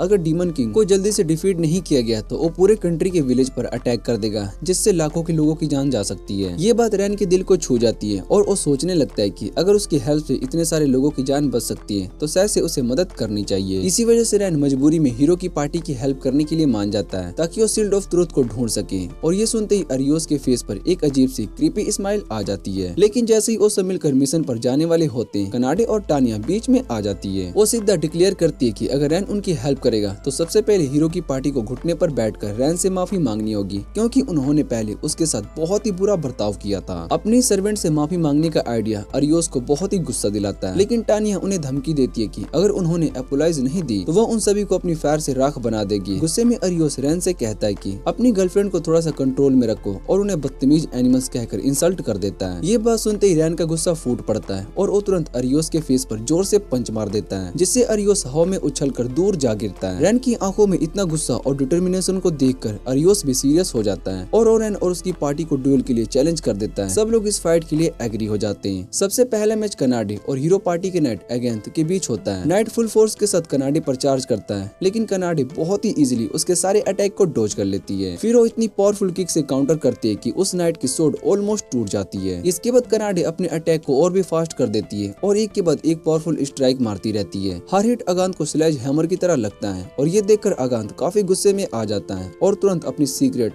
हेल्फायर टेक्निक एक्टिवेट कर देता है। फिर वो फुल स्पीड में कनाडे की तरफ चार्ज कर देता है ताकि एक पावरफुल अटैक से उसे हरा सके, लेकिन कनाडे उसकी सोड को इतनी आसानी से किक मारकर दूर फेंक देती है जैसे कोई बेकार सा गार्बेज बैग हो। अब अगात को समझ में आ जाता है कि सिचुएशन उसके कंट्रोल से बाहर जा रही है और अपना लास्ट डिस्परेट अटैक का यूज करने के लिए रेडी हो जाता है, लेकिन तभी कनाडे उसे शांत आवाज में कहती है कि उसने अभी तक अपनी पावर का आधा भी यूज नहीं किया है। ये बात सुनते ही अगांत के बॉडी में एक ठंडी सी डर की लहर दौड़ जाती है, क्योंकि अब उसे समझ में आ चुका होता है कि कनाडे अब तक सिर्फ उसके साथ खेल रही थी। तभी अचानक कनाडे वहाँ से गायब हो जाती है और अगांत को समझ में नहीं आता है कि वो कहाँ पर गई। अगले पल कनाडे पीछे आकर उसे एक इतनी ब्रूटल किक मारती है कि अगांत तुरंत बेहोश होकर जमीन पर गिर जाता है। दूसरी तरफ टानिया का मैच हीरो पार्टी के दो मैजेस लिंगर और मीना से होता है। दोनों को अपनी मैजिक पावर पर बहुत ही ज्यादा कॉन्फिडेंस होता है और वो सोचती है कि सबसे पहले पावरफुल विचेस है वो, इसलिए वो टानिया पर अपने सबसे स्ट्रॉन्ग स्पेल को लॉन्च कर देती है। लेकिन टानिया बस अपनी फिंगर स्नैप करती है और उसके सारे स्पेल्स वहीं पर रुक जाते हैं। ये देखकर लिन थोड़ी सी पैनिक हो जाती है और भी ज्यादा पावरफुल अटैक टानिया पर यूज करने लगती है, लेकिन टानिया उन सब स्पेल्स को इतनी आसानी से अब्सॉर्ब कर लेती है जैसे उसका उस पर कोई इफेक्ट ही ना हो। फिर टानिया उन्हें बताती है कि एक मटेरियल कंसेलर नाम की एक एशियन टेक्निक को यूज कर रही है। ये एक ऐसी एबिलिटी है जो कि किसी भी मैजिकल स्पेल को उसके कोर से ही तोड़ देती है और उसे कम्प्लीटली न्यूट्रलाइज कर देती है। ये बात सुनकर हीरो पार्टी की दो मैजेस समझ जाती है कि वो टानिया के सामने बिल्कुल भी मैच नहीं करती, इसलिए वो अपनी बची हुई सारी मैजिक पावर को एक लास्ट अटैक में कंबाइन करने का डिसीजन लेती है। लेकिन टानिया भी सीरियस हो जाती है और अपनी पावर को और बढ़ा देती है। वो अल्टीमेट ड्रैगन क्वीन की मैजिक को समन करती है, जिससे कि पूरा स्काई रेड हो जाता है और उनके ऊपर हंड्रेड्स ऑफ मैजिकल क्रिस्टल्स हवा में अपीयर हो जाते हैं। फिर टानिया एक लेजेंडरी स्पेल चैंट करना शुरू करती है ताकि उन क्रिस्टल को अटैक के लिए अनलेस कर सके। ये सब देखकर लिन और मीना दोनों डर के मारे कांपने लगती है और उन्हें लगता है कि अब उनकी मौत पक्की है और रोकर टानिया से माफी मांगने लगती है और उसे अपनी जान बख्शने की रिक्वेस्ट करती है। जैसे ही टानिया अटैक करने वाली होती है तभी वो अचानक से अपने स्पेल कैंसिल कर देती है और रिवील करती है कि ये सिर्फ एक स्पेशल इफेक्ट है। दूसरी तरफ रैन का फाइट उसके पुराने बॉस एरियोस के साथ हो रहा होता है। एरियोस फाइट को जल्दी से खत्म करने के लिए फुल स्पीड में रैन पर चार्ज कर देता है, लेकिन रैन बहुत ही कामली उसके हर अटैक को डॉज कर लेता है और उसे जरा सा भी डैमेज नहीं होने देता। रैन फाइट के दौरान जल्दी से ये रियलाइज कर लेता है कि कॉम्बैट में एरियोस की स्पीड काफी अच्छी है, लेकिन उसकी पावर टानिया की ओवरवेलमिंग स्ट्रेंथ के कंपैरिजन में उसकी पावर काफी वीक और प्रेडिक्टेबल है। तभी अचानक रैन एक परफेक्ट मोमेंट पकड़ लेता है और एरियोस को सरप्राइज करते हुए उसके पेट पर एक बहुत ही हैवी पंच मार देता है। ये अटैक इतना पावरफुल होता है कि एरियोस बहुत ही हैरान हो जाता है और सोचने लगता है कि आखिर एक वीक सा बीस्ट टेमर इतना पावरफुल कैसे हो गया। तब रैन उसे सब कुछ सच बता देता है और कहता है कि जितने साल तक वो उनके साथ रहता हुआ उनका लगेज उठाता रहा, तब वो बस खड़ा होकर देख ही नहीं रहा था, बल्कि वो ध्यान से उन सब के मूवमेंट्स और फाइट्स स्टाइल को भी ऑब्जर्व कर रहा था, बिल्कुल उसी तरह जैसे वो किसी एनिमल को टेम करने से पहले उसकी हैबिट को स्टडी करता है। ये बात को सुनकर एरियोस को समझ में आ जाता है कि रैन उसकी वीकनेस को अच्छी तरीके से जान चुका है, इसलिए वो तुरंत अपनी मैजिकल पावर का यूज करता है और रैन पर एक powerful lightning bolt attack launch कर देता है। लेकिन रैन भी तुरंत रिस्पॉन्स दे देता है और एक मैसिव फायरबॉल क्रिएट कर देता है, उस अटैक को वहीं पर कैंसिल कर देता है। अब एरियोस थोड़ा सा डिस्परेट होने लगता है और एक के बाद एक कई तरह के स्पेल्स रैन पर फायर करने लगता है, लेकिन रैन उन सभी अटैक्स को बहुत ही इजीली डॉज कर लेता है और उसे जरा सा भी डैमेज नहीं होने देता। जैसे ही एरियोस लास्ट स्ट्राइक के लिए रैन पर जंप करता है, अचानक उसका बॉडी नम हो जाता है और वो वहीं जमीन पर गिर पड़ता है। रैन उसके ऊपर खड़ा होता है और बताता है कि उसने अपनी बीस्ट टेमर स्किल का यूज करके इस फाइट को जीता है, लेकिन क्योंकि रैन अभी भी उन बातों से गुस्से में होता है जो एरियोस ने उसके फ्रेंड्स के बारे में कही थी, इसलिए एक लास्ट पावरफुल पंच एरियोस के हेड के पास जमीन पर दे मारता है। उस पंच से जमीन पर एक बहुत ही बड़ा क्रेटर बन जाता है जो एरियोस के लिए एक वार्निंग होती है। फाइट खत्म होने के बाद कनाडे और टानिया तुरंत रैन के पास आ जाती है। दोनों अपनी अपनी फाइट्स भी जीत चुकी होती है। है। कुछ घंटों के बाद रैन और उसकी दोनों कंपेनियंस लॉस्ट वुड्स के एंट्रेंस पर पहुंच जाते हैं। ये फॉरेस्ट बहुत ही मिस्टीरियस और थोड़ा सा स्कैरी लग रहा होता है। टानिया मजाक में सजेस्ट करती है क्यों ना पूरा फॉरेस्ट को ही जला दिया जाए और बाद में आराम से शील्ड ढूंढ लिया जाएगा, लेकिन रैन तुरंत उसे चुप रहने के लिए कहता है और समझाता है कि उनका मिशन फॉरेस्ट को डिस्ट्रॉय करना नहीं बल्कि शील्ड ऑफ ट्रूथ को सेफ्टी ढूंढना है, क्योंकि ये एक लेजेंडरिक रैलिक है जो कि सिर्फ हीरो यूज कर सकता है। दोनों लड़कियां अभी भी थोड़ी सी अनोइड होती है क्योंकि उन्हें हीरो पार्टी की हेल्प करना बिल्कुल भी पसंद नहीं है, लेकिन रैन उन्हें समझाता है कि डीमन किंग को रोकने और दुनिया को बचाने के लिए शील्ड का मिलना बहुत ही जरूरी है। जब उन्हें समझ में आ जाता है कि उनके मास्टर ने अपना डिसीजन ले लिया है तो वो भी उसका सपोर्ट करने के लिए मान जाती है, क्योंकि फॉरेस्ट बहुत ही बड़ा होता है। इसलिए रैन अपनी बीस्ट टेमर एबिलिटी का यूज करके एक छोटे से बर्ड के साथ बॉन्ड बना लेता है ताकि उन्हें फॉरेस्ट के अंदर रास्ता दिखाने में हेल्प कर सके। रैन अपनी आसा मिलिनेशन स्किल का यूज करता है और उस छोटे से बर्ड के थ्रू अपनी कॉन्सोनेंस को स्काई में भेज देता है ताकि वो ऊपर से पूरे फॉरेस्ट का रास्ता स्काउट कर सके। कुछ देर के बाद रैन को लगता है कि उसे फॉरेस्ट के सेंटर तक जाने का डायरेक्ट रूट मिल गया है, लेकिन अजीब बात ये होती है कि चाहे वो लोग कितना भी आगे चल रहे हो, कुछ टाइम के बाद फिर से वही जगह पर पहुंच जाते हैं जहां से उन्होंने स्टार्ट किया था। ये देखकर तीनों थोड़े बहुत ही फ्रस्ट्रेटेड हो जाते हैं। रैन थोड़ा समझ ही नहीं पा रहा था कि जब वो सीधी लाइन में चल रहे थे तो फिर से वापस सामने जगह पर कैसे आ गए। तब टानिया को शक होता है कि यहाँ पर कोई पावरफुल मैजिक का इफेक्ट हो सकता है, इसलिए वो अपनी एक एबिलिटी मटेरियल स्क्रैच एक्टिवेट करती है। जैसे वो एबिलिटी यूज होती है टानिया की बॉडी से एक ग्लोइंग रेड लाइट निकलने लगती है जो उन्हें फॉरेस्ट के अंदर एक बहुत ही बड़े एशियन ट्री तक ले जाती है। टानिया समझाती है कि ये ट्री ही उस पावरफुल इल्यूजन मैजिक का सोर्स है जो कि उनकी परसेप्शन को चेंज कर रहा है और फॉरेस्ट के लेआउट को बार बार ऑल्टर कर रहा है ताकि वो कोई भी फॉरेस्ट के सेंटर तक ना पहुंच सके। कनाडे गुस्से में आकर उस मैजिकल ट्री को पंच मारकर तोड़ने वाली होती है कि तभी उस ट्री के अंदर से एक आवाज गूंजती है जो उन्हें तुरंत फॉरेस्ट छोड़कर जाने के लिए कहती है। तभी अचानक वहाँ पर एक छोटी सी विगेंट गर्ल अपीयर होती है जिसका नाम सोरा होता है। रैन उसे देखते ही समझ जाता है कि वो अल्टीमेट स्पीसीज का एक और मेंबर है जिसे फेरी कहा जाता है। पता चलता है कि फेरिस लेजेंडरी बींग्स होती है जिनके पास ड्रैगनोइड्स से भी ज्यादा पावरफुल मैजिक होता है, लेकिन उनकी एक और खास बात ये होती है कि वो ह्यूमन से बहुत ही नफरत करती है और पिछले 200 साल से किसी ने भी उन्हें देखा तक नहीं। रैन पीसफुल तरीके से उससे बात करने की कोशिश करता है, लेकिन सोरा सिद्धे उसे फॉरेस्ट से छोड़ जाने के लिए कहती है और बात करने से मना कर देती है और रैन का मजाक भी उड़ाती है और उसे इंसल्ट करते हुए कहती है कि उसका फेस किसी एक्सपायर्ड पीनट बटर जैसा लग रहा है। इतना ही नहीं, उन्हें मार देने की धमकी भी देती है। लेकिन जब रैन फिर से उसे समझाने की कोशिश करता है तब सोरा गुस्से में आकर एक पावरफुल मैजिकल अटैक उस पर लॉन्च कर देती है। अटैक इतना डेंजरस होता है कि तीनों को वहाँ से भागकर दूर जाना पड़ता है। जब वो एक सेफ जगह पर पहुंच जाते हैं तब रैन पूरी सिचुएशन को समझाने की कोशिश करता है। उसे लगता है कि सोरा इतनी एग्रेसिव इसलिए है क्योंकि वो शील्ड ऑफ ट्रूथ को प्रोटेक्ट कर रही है। इसी वजह से रैन डिसाइड करता है कि वो एक बार उस सोरा से पीसफुली बात करने की कोशिश करेगा, क्योंकि उसे लगता है कि अगर उसका ट्रस्ट जीत लेगा तो शायद से सब कुछ सॉल्व हो सकता है। कनाडे और टानिया को पता चल जाता है कि रैन अपना डिसीजन नहीं बदलेगा, इसलिए मजबूरी में वो भी उसके प्लान से एग्री हो जाती है। थोड़ी देर के बाद तीनों वापस से उस ग्रेट ट्री के पास पहुंच जाते हैं। रैन सोरा से कहता है कि उसे बस 5 मिनट बात करनी है। वो उससे ये भी कहता है कि अगर वो चाहे तो उसे मार भी सकती है, लेकिन कनाडे और टानिया को छोड़ दे। तब सोरा अपने मैजिकल एरोस का एक बहुत ही बड़ा ब्रैगेज उन पर टारगेट कर देती है, लेकिन रैन उन दोनों लड़कियों के सामने खड़ा हो जाता है। उसे अपने सालों के बीच टेमर एक्सपीरियंस से पता चलता है कि किसी डरे हुए क्रिएचर का ट्रस्ट जीतने का सिर्फ एक ही तरीका होता है, उसे ये दिखाना कि तुम उसके लिए कोई थ्रेट नहीं हो, चाहे उसके लिए तुम्हें खुद को थोड़ी देर के लिए डेंजर में क्यों ही ना डालना पड़ जाए। अचानक सोरा अपने एरोस फायर कर देती है, लेकिन वो हैरान हो जाती है जब वो देखती कि रैन उनसे बचने की बिल्कुल भी कोशिश नहीं करता। सोरा हमेशा ये मानते थे कि ह्यूमंस बहुत ज्यादा बुरे और खतरनाक होते हैं। उसके लिए ह्यूमंस वही मॉन्स्टर है जिन्होंने उसका घर जला दिया था और उसके लोगों को भी मार दिया था। लेकिन रैन उससे कहता है कि वो बाकी ह्यूमंस जैसा नहीं है और उससे रिक्वेस्ट करता है कि उस पर ट्रस्ट करें। लेकिन सोरा को लगता है कि ये ह्यूमंस बस उस ट्रिक का यूज कर रहे हैं, कंट्रोल करना चाहते हैं, इसलिए वो एक और अटैक को लॉन्च कर देती है। इस बार टानिया और कनाडे को बीच में आना पड़ता है और वो दोनों तुरंत रैन के सामने खड़ी हो जाती है ताकि वो उस अटैक को ब्लॉक कर सके। वो सोरा को समझाती है कि रैन थोड़ा सा डिम विटेड यानी कि सिंपल दिमाग का कमजोर है, लेकिन वो बहुत ही काइंड और अच्छा इंसान है। जब वो लोग उन्हें सिर्फ उनकी पावर्स के लिए यूज करना चाहते थे तब रैन ही था जिसने कि उन्हें बचाया था। सोरा को समझ में नहीं आ रहा होता कि वो क्या सोचे, क्योंकि 2 अल्टीमेट स्पीसीज का एक ह्यूमन को प्रोटेक्ट करना उसके लिए बहुत ही अजीब सीन था। आखिरकार वो डिसाइड करते कि वो इस इरिटेटिंग ग्रुप पर थोड़ा सा ट्रस्ट करेगी और उनकी बात सुनेगी। जब रैन उससे बताता है कि इविल डीमन किंग को हराने के लिए शील्ड ऑफ ट्रूथ ही इकलौती चीज है, तब सोरा उन्हें बताती कि वो शील्ड एक पावरफुल बैरियर के पीछे छुपी हुई है जो सीक्रेट फेरी विलेज को प्रोटेक्ट करता है। सोरा कहती है कि इस बैरियर को हटाया नहीं जा सकता, क्योंकि अगर ये बैरियर टूट गया तो इल्यूजन खत्म हो जाएगा और बाहर के दुश्मन सीधा उनके विलेज पर अटैक कर देंगे और सब कुछ लूट लेंगे। लेकिन फिर भी सोरा पुराने फेरी पैक्ट को याद करती है जो उन्होंने पास्ट के हीरोज के साथ किया था, इसलिए वो बैरियर के पीछे टेलीपोर्ट हो जाती है और कुछ ही देर के बाद शील्ड ऑफ ट्रूथ लेकर वापस आ जाती है। जब सब लोग वहाँ से जाने वाले वाले होते हैं तब रैन सोरा की आंखों में एक गहरी उदासी देख लेता है और उससे पूछता है कि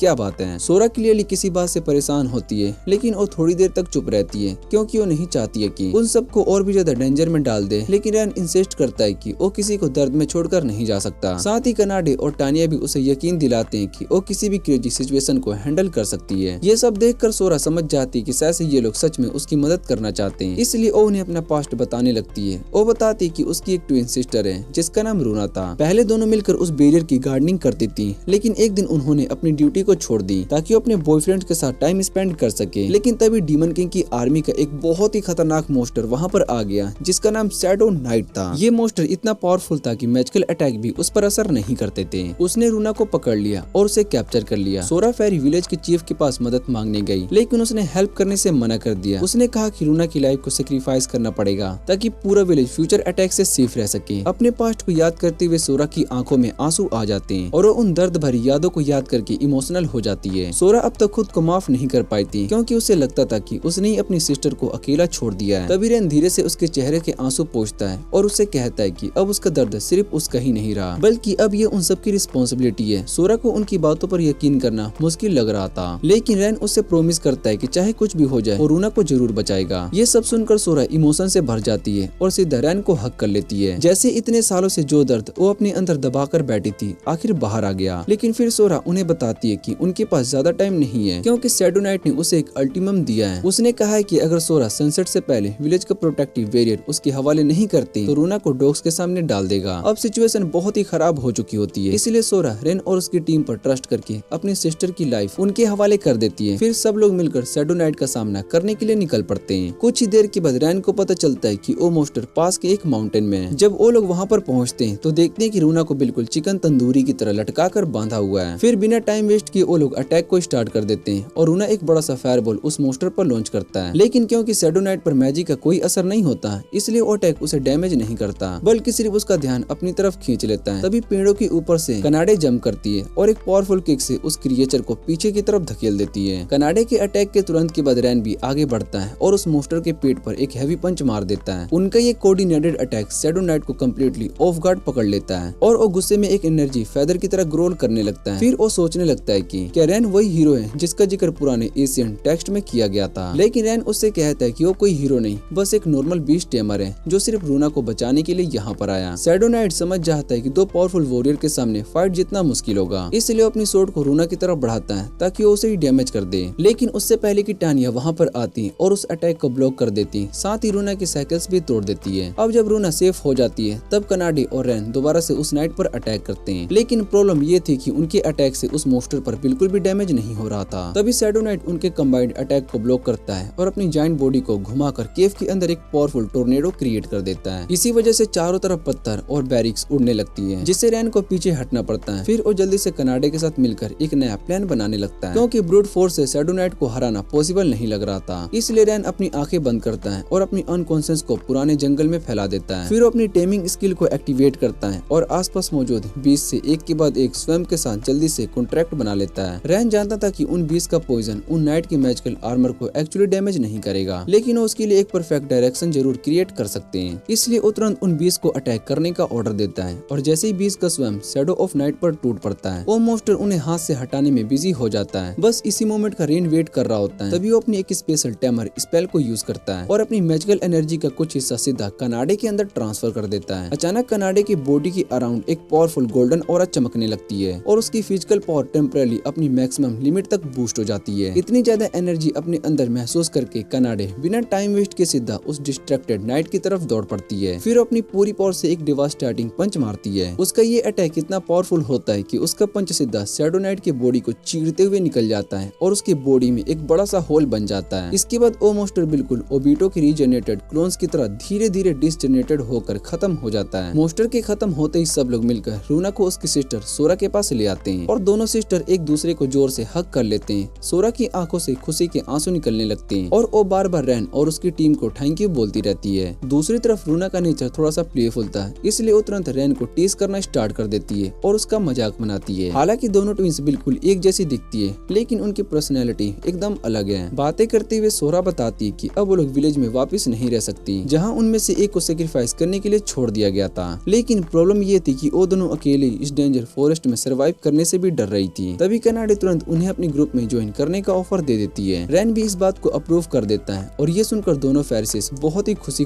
रैन को अपना मास्टर मान लेती है। लेकिन एक मोमेंट के लिए रैन थोड़ा सा कंफ्यूज हो जाता है, क्योंकि नॉर्मली एक बीस्ट टेमर सिर्फ एक ही एनिमल को टैम कर सकता है और अब उसके पास ऑलरेडी इतनी ज्यादा कंपेनियंस हैं। लेकिन टानिया का उस पर पूरा ट्रस्ट देखकर रैन डिसाइड करता है कि वो ट्राई जरूर करेगा। फिर वो अपने फिंगर को हल्का सा बाइट करता है और एक नया रिचुअल को स्टार्ट करता है, जिसमें वो स्पेशली फेरिसेस जैसे मैजिकल बींग्स को ही टेम करने के लिए एक नया मैजिकल स्ट्रक्चर बनाता है। कुछ ही सेकंड्स में ग्लोइंग मैजिकल रोप्स सोरा और रूना के अराउंड अपीयर हो जाती है और थोड़ी देर के बाद दोनों फेरिसेस सक्सेसफुली रैन के साथ एक पैक्ट बना लेती है। ये प्रोसेस रैन की स्टेमिना पर बहुत ही हैवी पड़ता है और वो ऑलमोस्ट गिरने वाला होता है, लेकिन उसकी कंपेनियंस तुरंत उसे संभाल लेती है। कुछ देर के बाद रैन फाइनली हीरो पार्टी के पास पहुंचता है ताकि उन्हें शील्ड ऑफ ट्रुथ दे सके। जब रैन शील्ड ऑफ ट्रुथ लेकर हीरो की पार्टी के पास पहुंचता है तब एरोइस उस पर तुरंत शक करने लगता है। उसे लगता है कि शायद रैन कोई फेक शील्ड लेकर आ गया है, क्योंकि उन्हें लगा था कि इतना मुश्किल टास्क एक वीक में कंप्लीट करना इम्पॉसिबल है। रैन इतनी जल्दी शील्ड लेकर आ गया था, इसलिए सभी को ये बात थोड़ी सी सस्पिशियस लग रही थी। लेकिन तभी मीना शील्ड को ध्यान से चेक करती है और कुछ ही देर के बाद कंफर्म करती है कि ये शील्ड बिल्कुल असली है। ये सुनने के बाद सभी को मानना पड़ता है कि रैन ने सच में टास्क को कंप्लीट कर दिया। फिर रैन अपना रिवॉर्ड लेता है जो कि 20 गोल्ड कॉइन होते हैं और वो वहाँ से जाने की तैयारी करने लगता है। तभी अगाथ उसे रोक लेता है और उससे बात करने लगता है। वो मानता है कि हीरो की पार्टी रैन के बिना काफी स्ट्रगल कर रही है। इस बार उसकी आवाज में पहली बार रैन के लिए थोड़ा सा रिस्पेक्ट होता है, इसलिए वो फॉर्मली रैन से रिक्वेस्ट करता है कि वो दोबारा से उनकी पार्टी को ज्वाइन कर ले। वो उसे ये प्रॉमिस करता है कि इस बार उसे बेटर पे मिलेगा और सब लोग उसके साथ रिस्पेक्ट से बिहेव करेंगे। पार्टी के बाकी मेंबर्स भी उस बात से एग्री करते हैं, लेकिन रैन अपने पीछे खड़ी अपनी न्यू फ्रेंड्स की तरफ देखता है। तब तक रैन को वो चीज मिल चुकी होती है जो वो पूरी लाइफ ढूंढ रहा था। वो पैसा या रिस्पेक्ट नहीं था, बल्कि एक रियल फैमिली थी। इसलिए रैन उनका ऑफर पोलाइटली मना कर देता है और वहाँ से चलने लगता है। हीरो की पार्टी को ऐसी बेइज्जती की आदत नहीं है, इसलिए एरोइस बहुत ही गुस्सा हो जाता है। वो अंदर ही अंदर ये कसम खा लेता है कि एक दिन रैन और उसकी अल्टीमेट स्पीसीज वाली टीम को खत्म करने का तरीका जरूर ढूंढेगा। दूसरी तरफ रैन अपनी टीम को बताता है कि हीरो एरोइस को गॉड की तरफ से एक स्पेशल एबिलिटी मिली है जिसका नाम लिमिट ब्रेक है। इस एबिलिटी की वजह से एरोइस टाइम के साथ अनलिमिटेड स्ट्रॉन्ग हो सकता है ताकि वो फ्यूचर में डीमन किंग का सामना कर सके। लेकिन गर्ल्स उससे कहती कि रैन भी धीरे धीरे स्ट्रॉन्ग हो रहा है। वो उससे सजेस्ट करती कि अगर वो ऐसे ही और अल्टीमेट स्पीसीज को टैम करता रहा तो एक दिन वो खुद इतना पावरफुल हो जाएगा कि डीमन किंग से फाइट कर सके बिना हीरो की पार्टी पर डिपेंड किए। ये थ्योरी को सुनकर रैन थोड़ा सा शॉक हो जाता है, क्योंकि पूरी लाइफ लोग उसे एक वीक और यूजलेस इंसान ही बोलते आए हैं। उसे पता था कि अभी वो इतना स्ट्रॉन्ग नहीं है, लेकिन अपने फ्रेंड्स को अपने साथ देखकर उसके अंदर एक नया कॉन्फिडेंस आ जाता है और वो सोचने लगता है कि शायद से एक दिन वो भी सच में हीरो बन सकता है। अगली सुबह जब रैन उठता है तो उसे महसूस होता है कि उसका छोटा सा रूम अब थोड़ा ज्यादा ही क्राउडेड हो गया है, क्योंकि उसकी 4 कंपेनियंस उसके बेड पर इधर उधर चिपकी हुई सोई होती हैं। ब्रेकफास्ट के टाइम पर टानिया उससे कहती है कि अब जब रैन स्ट्रॉन्ग हो रहा है तो उसे बेटर इक्विपमेंट की जरूरत है, और क्योंकि उसे अब इतने सारे लोगों का ख्याल भी रखना पड़ रहा है तो रैन इस बात से भी एग्री कर लेता है। इसलिए उस दिन सब लोग डिसाइड करते हैं कि वो सिटी में जाकर रानी के लिए एक नई वेपन खरीदेंगे। जब वो सब लोग बिजी सिटी स्ट्रीट से गुजर रहे होते हैं तब फेरी ट्विंस सोरा और रूना रैन के दोनों आर्म्स को पकड़कर चल रही होती हैं, क्योंकि इतनी बड़ी भीड़ देखकर वो थोड़ी सी डर रही थी, क्योंकि ये दोनों फेरिसेस पहली बार किसी ह्यूमन सिटी में आई थी, इसलिए उनके इमोशन मिक्स्ड थे। उन्हें समझ में नहीं आ रहा था कि ह्यूमंस उन्हें एक्सेप्ट करेंगे या फिर उन पर अटैक कर देंगे। रैन उन दोनों फेरिसेस को समझाता है कि टेंशन लेने की कोई जरूरत नहीं है, सब कुछ ठीक रहेगा। लेकिन तभी उनका ये सिटी ट्रिप अचानक से रुक जाता है जब कुछ एडवेंचरस टानिया को पहचान लेते हैं। वो सब उसके पास आते हैं और उसे बहुत ही रिस्पेक्ट के साथ बात करने लगते हैं। वो उसकी तारीफ करते हैं और याद दिलाते हैं कि कैसे उसने स्ट्राइड ब्रिज पर उन्हें हरा दिया था। ये सब देखकर वो सभी लोग बहुत ही हैरान हो जाते हैं। तभी एक शॉपकीपर कनाडे को एक फ्रेश एप्पल दे देता है और कुछ थैंक यू करता है, क्योंकि कुछ दिन पहले उसने उसकी हेल्प की थी। और ये सब देखकर सोरा और रोना बहुत ही हैरान हो जाती है, क्योंकि उन्हें लगता था कि कनाडे और टानिया धीरे धीरे बिल्कुल ह्यूमंस की तरह बिहेव करने लगी है और लोग भी उन्हें एक्सेप्ट कर रहे हैं। तभी कुछ यंग लड़के रैन के पास आते हैं और उसके सारी फीमेल्स कंपेनियंस को देखकर मजाक उड़ाते हैं और पूछते हैं कि ये सब उसकी वाइफ से क्या। ये बात सुनते ही रूना शर्म से लाल हो जाती है। सोरा तो ऑलमोस्ट अपनी मैजिक यूज करके उन लड़कों को एक छोटा सा मैजिक स्टिक दिखाने वाली होती है, लेकिन रैन तुरंत उन्हें रोक देता है और धीरे से याद दिलाता है कि अभी कुछ टाइम तक उन्हें अपनी आइडेंटिटी सीक्रेट रखनी होगी। कुछ देर के बाद वो सब लोग सिटी के फेमस वेपन शॉप पर पहुंच जाते हैं और थोड़ा सा धीरे से अंदर एंटर करते हैं। उन्हें पता चलता है कि ये शॉप एक डॉर्फ ब्लैक स्मिथ चलाता है जिसका नाम गैंस है। उसका अपीयरेंस थोड़ा सा अजीब होता है और जैसे ही वो सब लोग उसे देखकर थोड़ा सा घुराते हैं तो वो तुरंत उन पर चिल्लाने लगता है, लेकिन रैन सिचुएशन को हैंडल कर लेता है और कामली उससे कहता है कि वो सिर्फ एक वेपन खरीदने आया है। इस पर ग्रेस थोड़ा सा रूड तरीके से कहता है कि जो पसंद हो उठा उठा लो। ये सुनकर गर्ल्स को थोड़ा सा डाउट होने लगता है कि शायद से उसकी वेपन्स की क्वालिटी उतनी अच्छी नहीं होगी। जब सब लोग शॉप में इधर उधर वेपन्स को देख रहे होते हैं तब रूना को एक वाइफ मिलती है और वो उसे देखकर अजीब इमेजिनेशन करने लगती है। ये देखकर सोरा तुरंत उसे एक थप्पड़ मार देती है ताकि वो बकवास बंद कर दे। तभी रैन की नजर एक डैगर पर पड़ती है जो उससे काफी इंटरेस्टिंग लगती है, लेकिन जब उसे ध्यान से चेक करता है तो उसे महसूस होता है कि उसकी क्वालिटी में कुछ गड़बड़ है। उसी वक्त एक और एडवेंचरर शॉप में घुस आता है और सबसे बेस्ट सोर्ड मांगता है। ग्रेस उसे एक चमकदार सोर्ड दे देता है जो देखने में तो काफी अच्छी लगती है, लेकिन एक्चुअली उसकी क्वालिटी बहुत ही खराब होती है। वो एडवेंचरर उसके लिए बहुत ही पैसे देकर खुश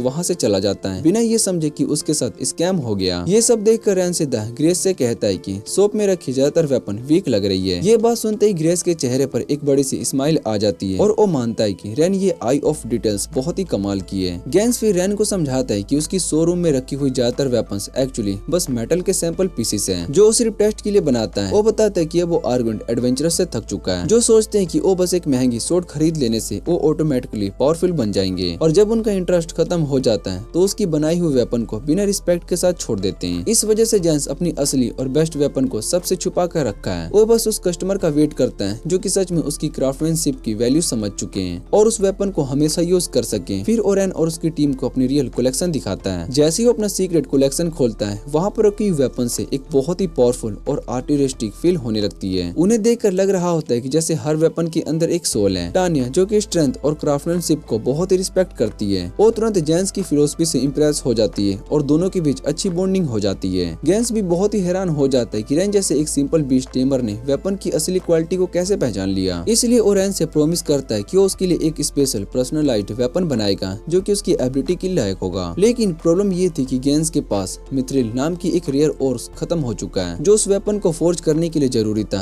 इसलिए वो रैन को परमिशन देता है कि माइनिंग साइट पर जाकर उस रेयर मिनरल को कलेक्ट करे। कुछ घंटों के बाद रैन अपनी पूरी टीम के साथ एडवेंचर्स गिल्ड पहुंच जाता है। वहाँ बहुत ही भीड़ होती है और उन्हें पता चलता है कि हीरोज की पार्टी नए मेंबर्स के लिए ओपन रिक्रूटमेंट कर रही है। दूर से रैन उन्हें देख लेता है और कुछ पल के लिए उनके चेहरे पर पुरानी यादें आ जाती है, लेकिन कनाडे और टानिया उसकी मूड को नोटिस कर लेती है और तुरंत उसके पास आकर उसे सपोर्ट देती है। रैन उन्हें एक रीअश्योरिंग स्माइल देता है और फिर सब मिलकर काउंटर की तरफ निकल पड़ते हैं। वहाँ पर उन्हें नटालिया मिलती है जो कि उनका वेलकम करती है और ट्विन सोरा और रूना से मिलती है। थोड़ी देर डिस्कशन करने के बाद रैन एक ऑफिशियली क्वेस्ट एक्सेप्ट करता है जिसमें उसे मिथ्रिल माइन की इन्वेस्टिगेशन करनी होती है। उसे पता चलता है कि ओ माइन जो कि नॉर्मली मिथ्रिल से भरी रहती थी पिछले कुछ दिनों से बहुत ही अजीब तरीके से खाली हो गई है। तभी गैंस भी वहाँ पर आ जाता है ताकि रिक्वेस्ट को ऑफिशियली कंफर्म कर सके। जब वो पेमेंट के बारे में पूछता है तो रैन कहता है कि उसे पैसे नहीं चाहिए, उसे सिर्फ वही पर्सनलाइज्ड वेपन चाहिए जो कि जेंस ने प्रॉमिस किया था। रैन की ये बात को सुनकर ओल्ड डॉर्फ बहुत ही इमोशनल हो जाता है। फिर वो रैन के लिए प्रॉमिस करता है कि वो उसके लिए अपनी लाइफ की सबसे बेस्ट वेपन फोर्ज करेगा। अगले दिन जब वो सब माइन की तरफ जा रहे होते हैं तब हमें पता चलता है कि सोरा और रूना की स्टेमिना बहुत ही कम है क्योंकि उन्होंने अपनी पूरी लाइफ में एक मैजिकल बैरियर के अंदर बिताई होती है, इसलिए थोड़ा सा चलने पर वो दोनों बहुत ही थक जाती है। और ये देखकर रैन अपनी स्काउटिंग स्किल का यूज करता है और आसपास के लेक ढूंढ लेता है ताकि सब थोड़ी देर तक आराम कर सके। पानी देखते ही सोरा और रूना स्विमिंग करने के लिए परमिशन मांगती है और रैन उन्हें मना नहीं कर पाता। वो उनका लगेज देखने लगता है और कुछ रोडेंट को टेम करके गार्ड पर लगा देता है जबकि लड़कियां लेक में मस्ती करने लगती है। तभी अचानक एक फिश कनाडे की टेल को काट लेती है और वो जोर से चीखती है। उसकी आवाज सुनकर रैन को लगता है कि शायद से उन पर अटैक हो गया है, इसलिए वो तुरंत लेक में भागता है। लेकिन वहाँ पहुंचकर वो देख लेता है कि सब लड़कियां पानी में बिना कपड़ों के हैं। ये देखकर रैन बहुत ही एम्बैरेस हो जाता है और बार बार सॉरी बोलने लगता है, जबकि लड़कियां समझ जाती कि रैन सिर्फ उनकी सेफ्टी को लेकर टेंशन में आ गया था। कुछ ही देर के बाद सब लोग फाइनली मिथ्रिल माइनिंग साइट पर पहुंच जाते हैं। वहाँ आते ही रैन को फील होता है कि कुछ तो गलत है और तभी उसकी नजर एक ईगल पर पड़ती है जो कि उनके ऊपर अजीब तरीके से घूम रहा होता है। इसी वक्त माइन के दो आर्मेड मैन बाहर आ जाते हैं, लेकिन रिएक्ट करने से पहले ही टानिया और कनाडे लाइटनिंग की स्पीड से मूव करके उन्हें बेहोश कर देती है। इन्फॉर्मेशन लेने के लिए सोरा और रूना अपनी फेरी मैजिक मेमोरी सर्च का यूज करती है और उन्हें पता चलता है कि मिथ्रिल को चुराने के पीछे एक बड़ा सा थीव्स ग्रुप है। ये सब जानने के बाद रैन अपनी टीम को रेडी रहने के लिए कहता है क्योंकि ईगल की मूवमेंट को देखकर उसे यकीन हो जाता है कि थीव्स के पास भी एक बीस्ट टेमर है। दूसरी तरफ माइन के अंदर जब थीव्स को पता चलता है कि उनके स्काउट्स हरा दिए गए तो एनिमी बीस्ट टेमर गुस्से से भर जाता है और अटैकर से बदला लेने के लिए कसम खा लेता है, जबकि इधर रैन और उसकी टीम धीरे धीरे माइन के अंदर एंटर करने लगती है। रैन और उसकी टीम अटैक की तैयारी कर रही होती है कि तभी वो अचानक से थीव्स पर टूट पड़ते हैं। थीव्स के मैजेस तुरंत एक बड़ा सा फायरबॉल अटैक लॉन्च कर देते हैं, लेकिन सोरा और रूना आगे बढ़कर शांति से एक स्पेल को कास्ट करती है जो कि उस अटैक को पूरी तरीके से अब्सॉर्ब कर लेता है। मैजेस दोबारा से मैजिक का यूज करने की कोशिश करते हैं पर ट्विन एक काउंटर स्पेल का यूज करके उनकी मैजिक को वहीं पर खत्म कर देती है। अब जब मैजिक पावरलेस हो जाते हैं तब टानिया और कनाडे बाकी थीव्स को आसानी से एक एक करके गिरा देती है। सभी गुन्स को हराने के बाद रैन सीधा थीव्स के लीडर के सामने आ जाता है, जो कि उसी की तरह एक बीस्ट टेमर होता है। जब लीडर उनसे पूछते हैं कि वो यहाँ पर क्या चाहते हैं, तो रैन उनसे कहता है कि वो गाउंट और उसके स्वॉर्ड मेकिंग बिजनेस की हेल्प करने आया है। और ये बात को सुनकर एनिमी बीस्ट टेमर और भी ज्यादा गुस्सा हो जाता है। रैन उसे सरेंडर करने को कहता है, लेकिन वो तुरंत उस पर अटैक कर देता है। रैन बहुत ही आसानी से उसके अटैक को ब्लॉक कर लेता है और कुछ ही सेकंड में उसे एक पंच से जमीन पर गिरा देता है। अपनी हार को देखकर एनिमी बीस्ट टेमर अपना लास्ट ट्रम्प कार्ड यूज करता है और एक पावरफुल समन एक्टिवेट करता है। तभी माइन के अंदर से एक बहुत ही डरावना मॉन्स्टर बाहर आता है, जिसे देखकर सब लोग बहुत ही डर जाते हैं और समझ जाते हैं कि ये बी रैंक का मॉन्स्टर बहमत है। रैन और उसकी टीम बहुत ही हैरान हो जाती है, क्योंकि इतने बड़े मॉन्स्टर को टैम करना ऑलमोस्ट इम्पॉसिबल होता है। तब एनिमी बीस्ट टेमर बताता है कि उसने इस मॉन्स्टर को बचपन से ही पाला है, इसलिए बिना टेम किए ही वो इसे कंट्रोल कर सकता है। तभी बहमत जोर से गरजता है और अपना हाथ जमीन पर मारता है, जिससे कि पूरी माइन हिलने लगती है और छत से पत्थर गिरने लगते हैं। ये देखकर रैन समझ जाता है कि इस जगह पर फाइट करना बहुत ही डेंजरस है, इसलिए वो कनाडे को इशारा करता है। कनाडे तुरंत उसका प्लान समझ जाती है और बेहोश थीव्स को माइन के बाहर लेकर जाने लगती है ताकि वो सेफ रहे। फेरी ट्विंस को रैन को अकेला छोड़ने की चिंता होती है, लेकिन रैन उन्हें अश्योर करता है कि वो ठीक रहेगा। दूसरी तरफ टानिया बाहर जाकर प्रिजनर्स पर नजर रखने लगती है, जबकि कनाडे जल्दी से वापस माइन के अंदर लौट आती है ताकि वो अपने मास्टर की हेल्प कर सके।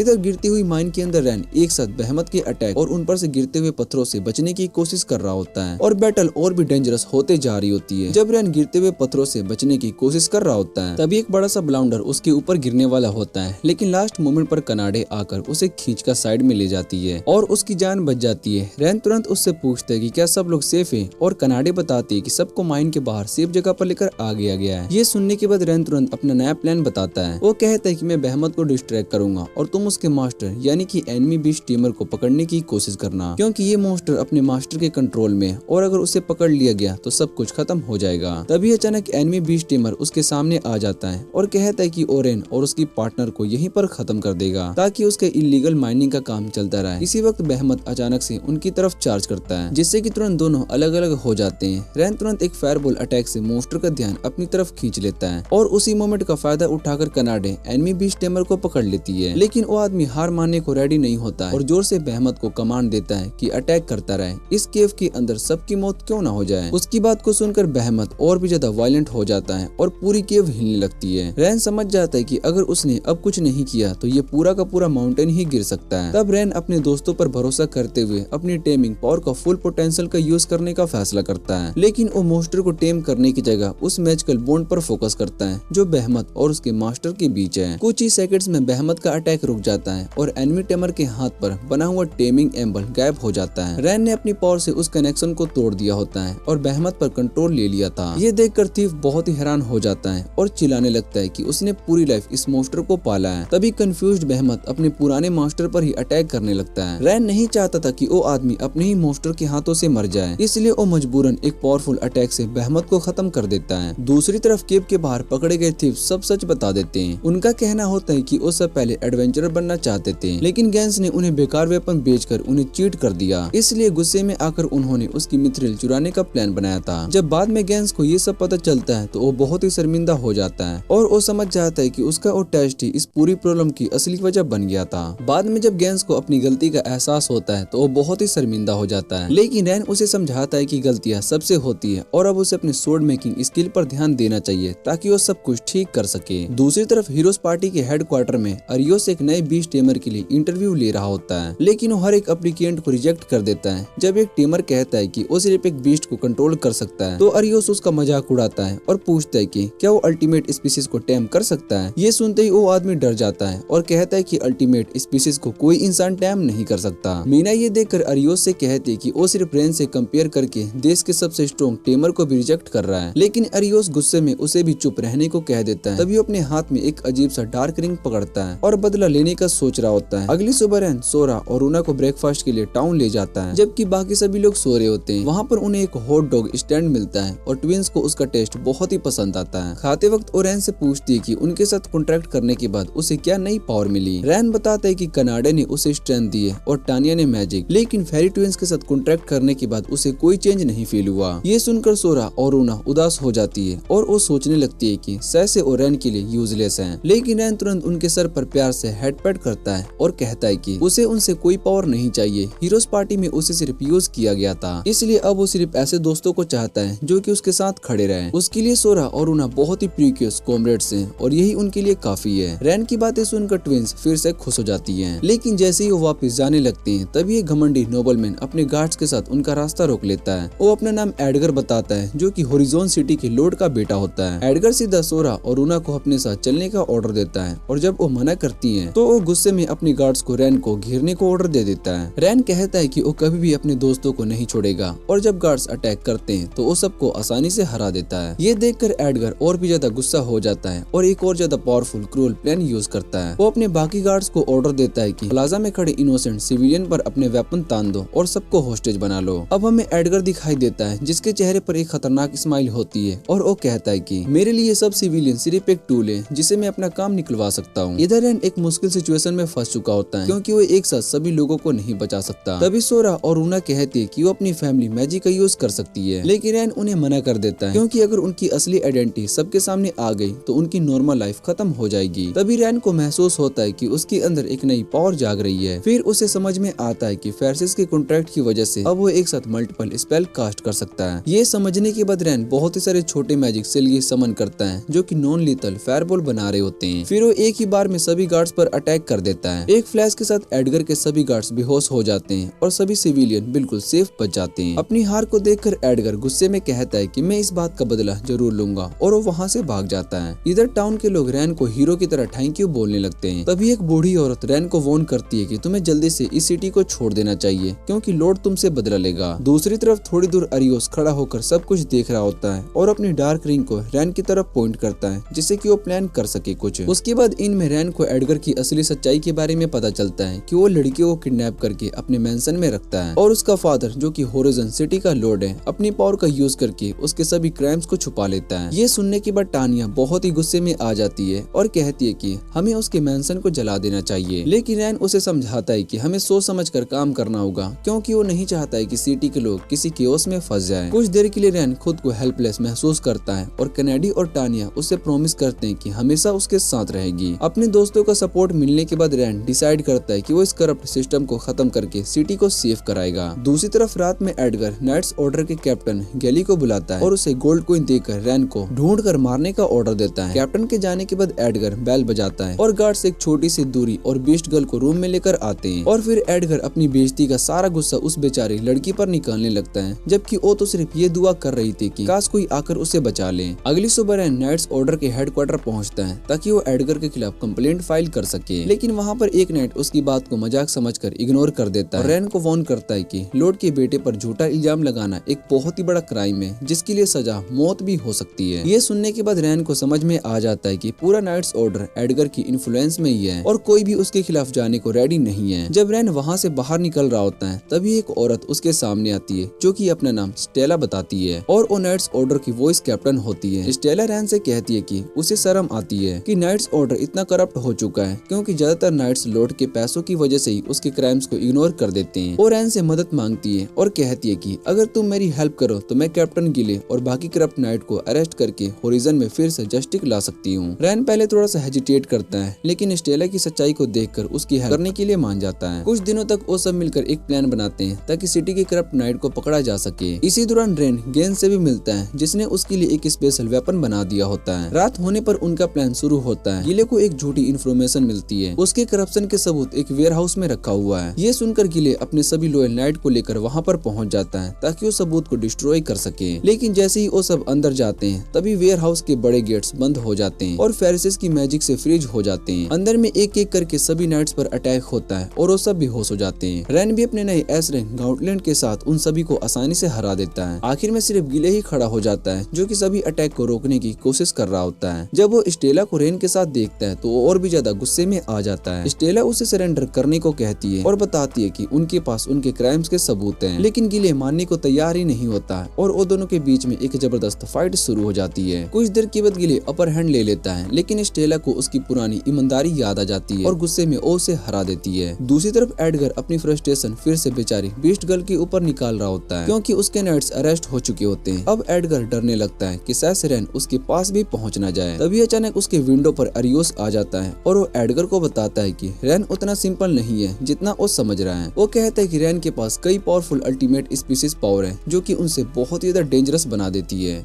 तभी एरियोस एडगर को एक डार्क कर्स रिंग दे देता है और कहता है कि इस रिंग में इतनी पावर है कि तुम रैन को हरा सकते हो और फिर से इस सिटी पर अपना टेरर चला सकते हो। दूसरी तरफ एक अंधेरी सेल में एक फोक्स गर्ल होती है जिसका नाम निहान होता है। वो अपनी पुरानी जिंदगी को याद कर रही होती है जब एक ऑर्फनेज में रहती थी जहाँ पर उसके बहुत ही सारे दोस्त उसका ख्याल रखते थे, लेकिन अब वो सब उसके लिए सिर्फ एक याद बन चुके हैं और वो बस दुआ कर रही होती है कि कोई आकर उसे इस नाइटमेयर से बचा ले। इधर लॉर्ड के मेंशन के गेट पर स्टेला और उसके लॉयल नाइट्स पहुंच जाते हैं। वो अनाउंस करते हैं कि कैप्टन गिले को करप्शन के लिए अरेस्ट कर लिया गया है और अब वो एडगर की इन्वेस्टिगेशन करने के लिए आए हैं, लेकिन मेंशन के गार्ड्स उन्हें अंदर जाने से रोक देते हैं और तुरंत और सोल्जर को बुला लेते हैं। कुछ ही देर में स्टेला कैनेडी और टानिया लॉर्ड की प्राइवेट आर्मी से घिर जाते हैं और वहाँ पर एक बहुत ही बड़ी फाइट शुरू हो जाती है। बैल्कोनी से एडगर सब कुछ देख रहा होता है और उसके चेहरे पर एक कॉन्फिडेंट स्माइल होती है क्योंकि कर्स्ट रिंग की पावर की वजह से अब उसे रिंग की अल्टीमेट स्पीसीज से भी डर नहीं लग रहा होता है। दूसरी तरफ रैन, सोरा और रूना कियोस का फायदा उठाकर चुपके से मेंशन के अंदर घुस जाते हैं और डंजन की तरफ बढ़ने लगते हैं। रूना अपनी मैजिक का यूज करके बिल्डिंग के अंदर की एनर्जी को सर्च करती है और जल्दी उसे पता चलता है कि सभी किडनैप्ड लोग कहां पर रखे गए हैं, लेकिन इसी के साथ उसे एक और बहुत ही पावरफुल मैजिकल एनर्जी महसूस होती है जो कि बहुत ही अलग और डेंजरस लग रही होती है। रूना कहती है कि इतनी पावरफुल एनर्जी सिर्फ उसकी अल्टीमेट स्पीसीज की ही हो सकती है। ये सुनकर रैन सोचने लगता है कि पता नहीं ये इंसान उनका फ्रेंड है या फिर एनिमी या कोई और विक्टिम। इसलिए रैन डिसाइड करता है कि वो खुद जाकर इस पावरफुल इंसान को चेक करेगा। वो सोरा और रूना से कहता है कि तुम दोनों किडनैप्ड लोगों को बचाओ और मैं बाकी सभी को हैंडल करता हूँ। सोरा और रूना थोड़ी देर के लिए हेजिटेट करती है क्योंकि वो रैन को अकेला भेजना नहीं चाहती, लेकिन रैन उससे माफी मांगता है क्योंकि उसी की वजह से उन्हें अपनी सीक्रेट फेरी मैजिक सबके सामने यूज करनी पड़ी। तब सोरा और रूना उससे कहती है कि तुम टेंशन मत लो, हमें तुम पर पूरा भरोसा है। इसके बाद वो तीनों अलग हो जाते हैं और अपने अपने मिशन पर निकल पड़ते हैं। रैन उस पावरफुल एनर्जी मैजिक को फॉलो करता है और एक बहुत ही स्ट्रॉन्ग डोर के सामने पहुंच जाता है। रैन उस स्ट्रॉन्ग डोर का लॉक तोड़ देता है और जैसे ही वो अंदर खोलता है तो अंदर का सीन देखकर वो बहुत ही हैरान हो जाता है। अंदर एक लड़की जमीन पर जख्मी हालत में पड़ी होती है जिसका नाम नेहा होता है और उसके पास एक फॉक्स गर्ल टेल भी होती है। उसे देखते ही रैन समझ जाता है कि वो एक फॉक्स स्पिरिट रेस से बिलोंग करती है जो कि एक डेमीगॉड स्पीसीज से होती है और काफी पावरफुल होती है। रैन तुरंत उसके पास जाता है और हीलिंग स्पेल का यूज करके उसके जख्मों को ठीक करने लगता है। जैसे ही नेहा को होश आता है वो अपना नाम बताते हुए रोने लगती है और खुशी से रैन को हक कर लेती है क्योंकि आखिर कोई उसे बचाने के लिए आ ही गया होता है। कुछ देर के बाद नेहा रैन को अपनी कहानी बताती है। वो बताती है कि कुछ साल पहले एडगर और उसके लोग उसके पास आए थे और उसे अपने साथ चलने के लिए कह रहे थे, लेकिन जब नेहा ने मना कर दिया तो एडगर ने उसके ऑर्फनेज के सभी बच्चों को पकड़ लिया और धमकी दी कि अगर तुमने सरेंडर नहीं किया तो मैं उन्हें एक एक करके मार दूंगा।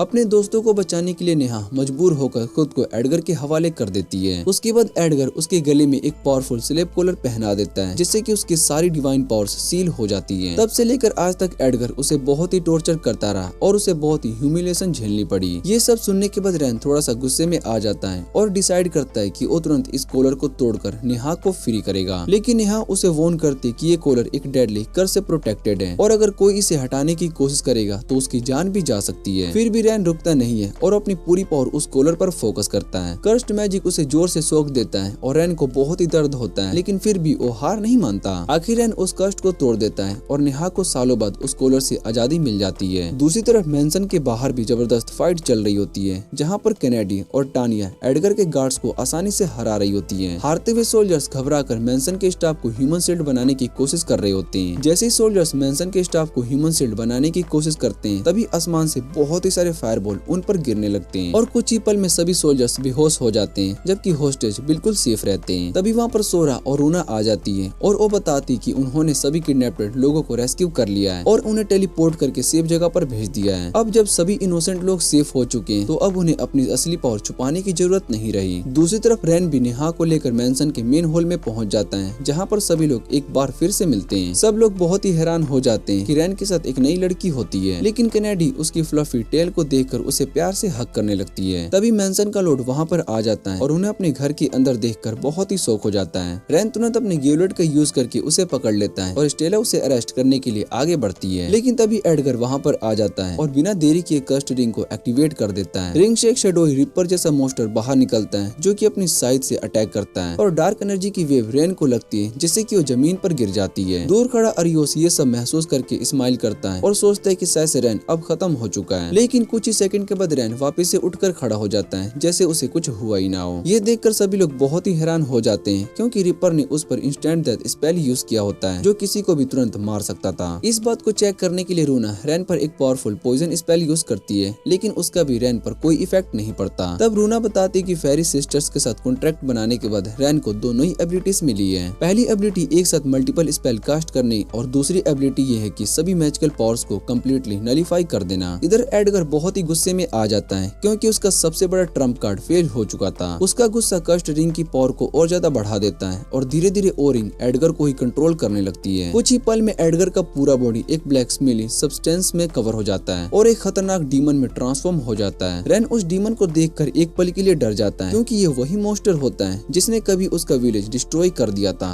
और उसकी फैमिली को भी मार दिया था। अब वो डीमन सभी लोगों को गुस्से में देखते हुए कहता है कि मैं हीरोजन सिटी के सभी इंसान को मार दूंगा। इतना कहकर वो सिटी की तरफ उड़ने लगता है, लेकिन रैन डिसाइड करता है कि वो इस बार अपने पास्ट को रिपीट नहीं होने देगा और इस मॉन्स्टर को रोक कर ही रहेगा। उसके दोस्त भी उसका पूरा सपोर्ट करते हैं जिससे कि रैन को और भी हिम्मत मिलती है। नेहा भी रैन के साथ फाइट करने की बात करती है, लेकिन रैन उसे मना कर देता है और कहता है कि तुम ऑलरेडी बहुत ही कुछ झेल चुकी हो, इसलिए अब तुम सेफ जगह पर रहो। दूसरी तरफ ओ डीमन सिटी पर अटैक करना शुरू कर देता है और उसकी पावर से बड़े बड़े एक्सप्लोजन होने लगते हैं जिससे कि स्ट्रीट्स और हाउसेस जलने लगती हैं। जैसे ही डीमन एक और बड़ा अटैक करने वाला होता है तभी कैनेडी अचानक से रूफटॉप से जंप करके उसे एक पावरफुल किक मार देती है जिससे कि डीमन जमीन पर गिर जाता है। कुछ ही सेकंड में रैन और उसकी पूरी टीम भी वहां पर पहुंच जाती है और सब मिलकर डीमन पर अटैक करने लगते हैं। कैनेडी सबसे पहले उस पर पंचेस से बारिश करती है जिससे कि डीमन टानिया की तरफ चला जाता है और टानिया उसे हवा में ही नीचे गिरा देता है। रैन भी अपने ग्लोनेट का यूज करके उसे रेस्ट्रेंट करने की कोशिश करता है, जबकि सोरा और रूना ऊपर से एक पावरफुल थंडर स्पेल यूज करती है। इस अटैक से जमीन पर एक बहुत ही बड़ा चिरेटर बन जाता है, लेकिन जब धूल हटती है तो डीमन बिल्कुल ठीक खड़ा होता है जैसे उसे कुछ हुआ ही ना हो। फिर वो डीमन हंसते हुए बहुत ही सारे मॉन्स्टर को समन कर देता है जो कि सिटी के स्ट्रीट्स और स्काई में फैल जाते हैं। रैन की टीम मॉन्स्टर से लड़ने लगती है, लेकिन डीमन बताता है कि वो इन्फिनिट मॉन्स्टर समन कर सकता है। इस केओस का फायदा उठाकर डीमन कैनेडी पर एक स्ट्रॉन्ग अटैक करता है जिससे कि वो जख्मी हो जाती है। टानिया तुरंत अपनी फायर ब्रीथ से डीमन को रोकने की कोशिश करती है, जबकि रैन कैनेडी को हील करने लगता है। लेकिन डीमन अब और भी सीरियस हो जाता है और अपनी असली पावर का यूज करता है जिससे कि आसमान में बहुत ही सारे फायरी अटैक सिटी पर गिरने लगते हैं। ये सीन को देखकर रैन को अपने बचपन की वो ट्रेजेडी याद आ जाती है जब उसका विलेज डिस्ट्रॉय हो गया था। इस बार रैन डिसाइड कर लेता है कि वो ऐसा फिर से नहीं होने देगा और अपने दोस्तों की पावर को और भी बूस्ट कर देता है। सब मिलकर डीमन पर एक बहुत ही पावरफुल अटैक करते हैं, लेकिन फिर भी डीमन को नुकसान नहीं होता। तब डीमन और भी बड़े मॉन्स्टर्स और ड्रैगन्स को समन कर लेता है और उन्हें शील्ड की तरह यूज करके सिटी पर डिस्ट्रक्शन मचाता रहता है। अब रैन एक मुश्किल सिचुएशन में फंस जाता है क्योंकि वो एक साथ डीमन से फाइट नहीं कर सकता और सिटी के हजारों लोगों को भी नहीं बचा सकता।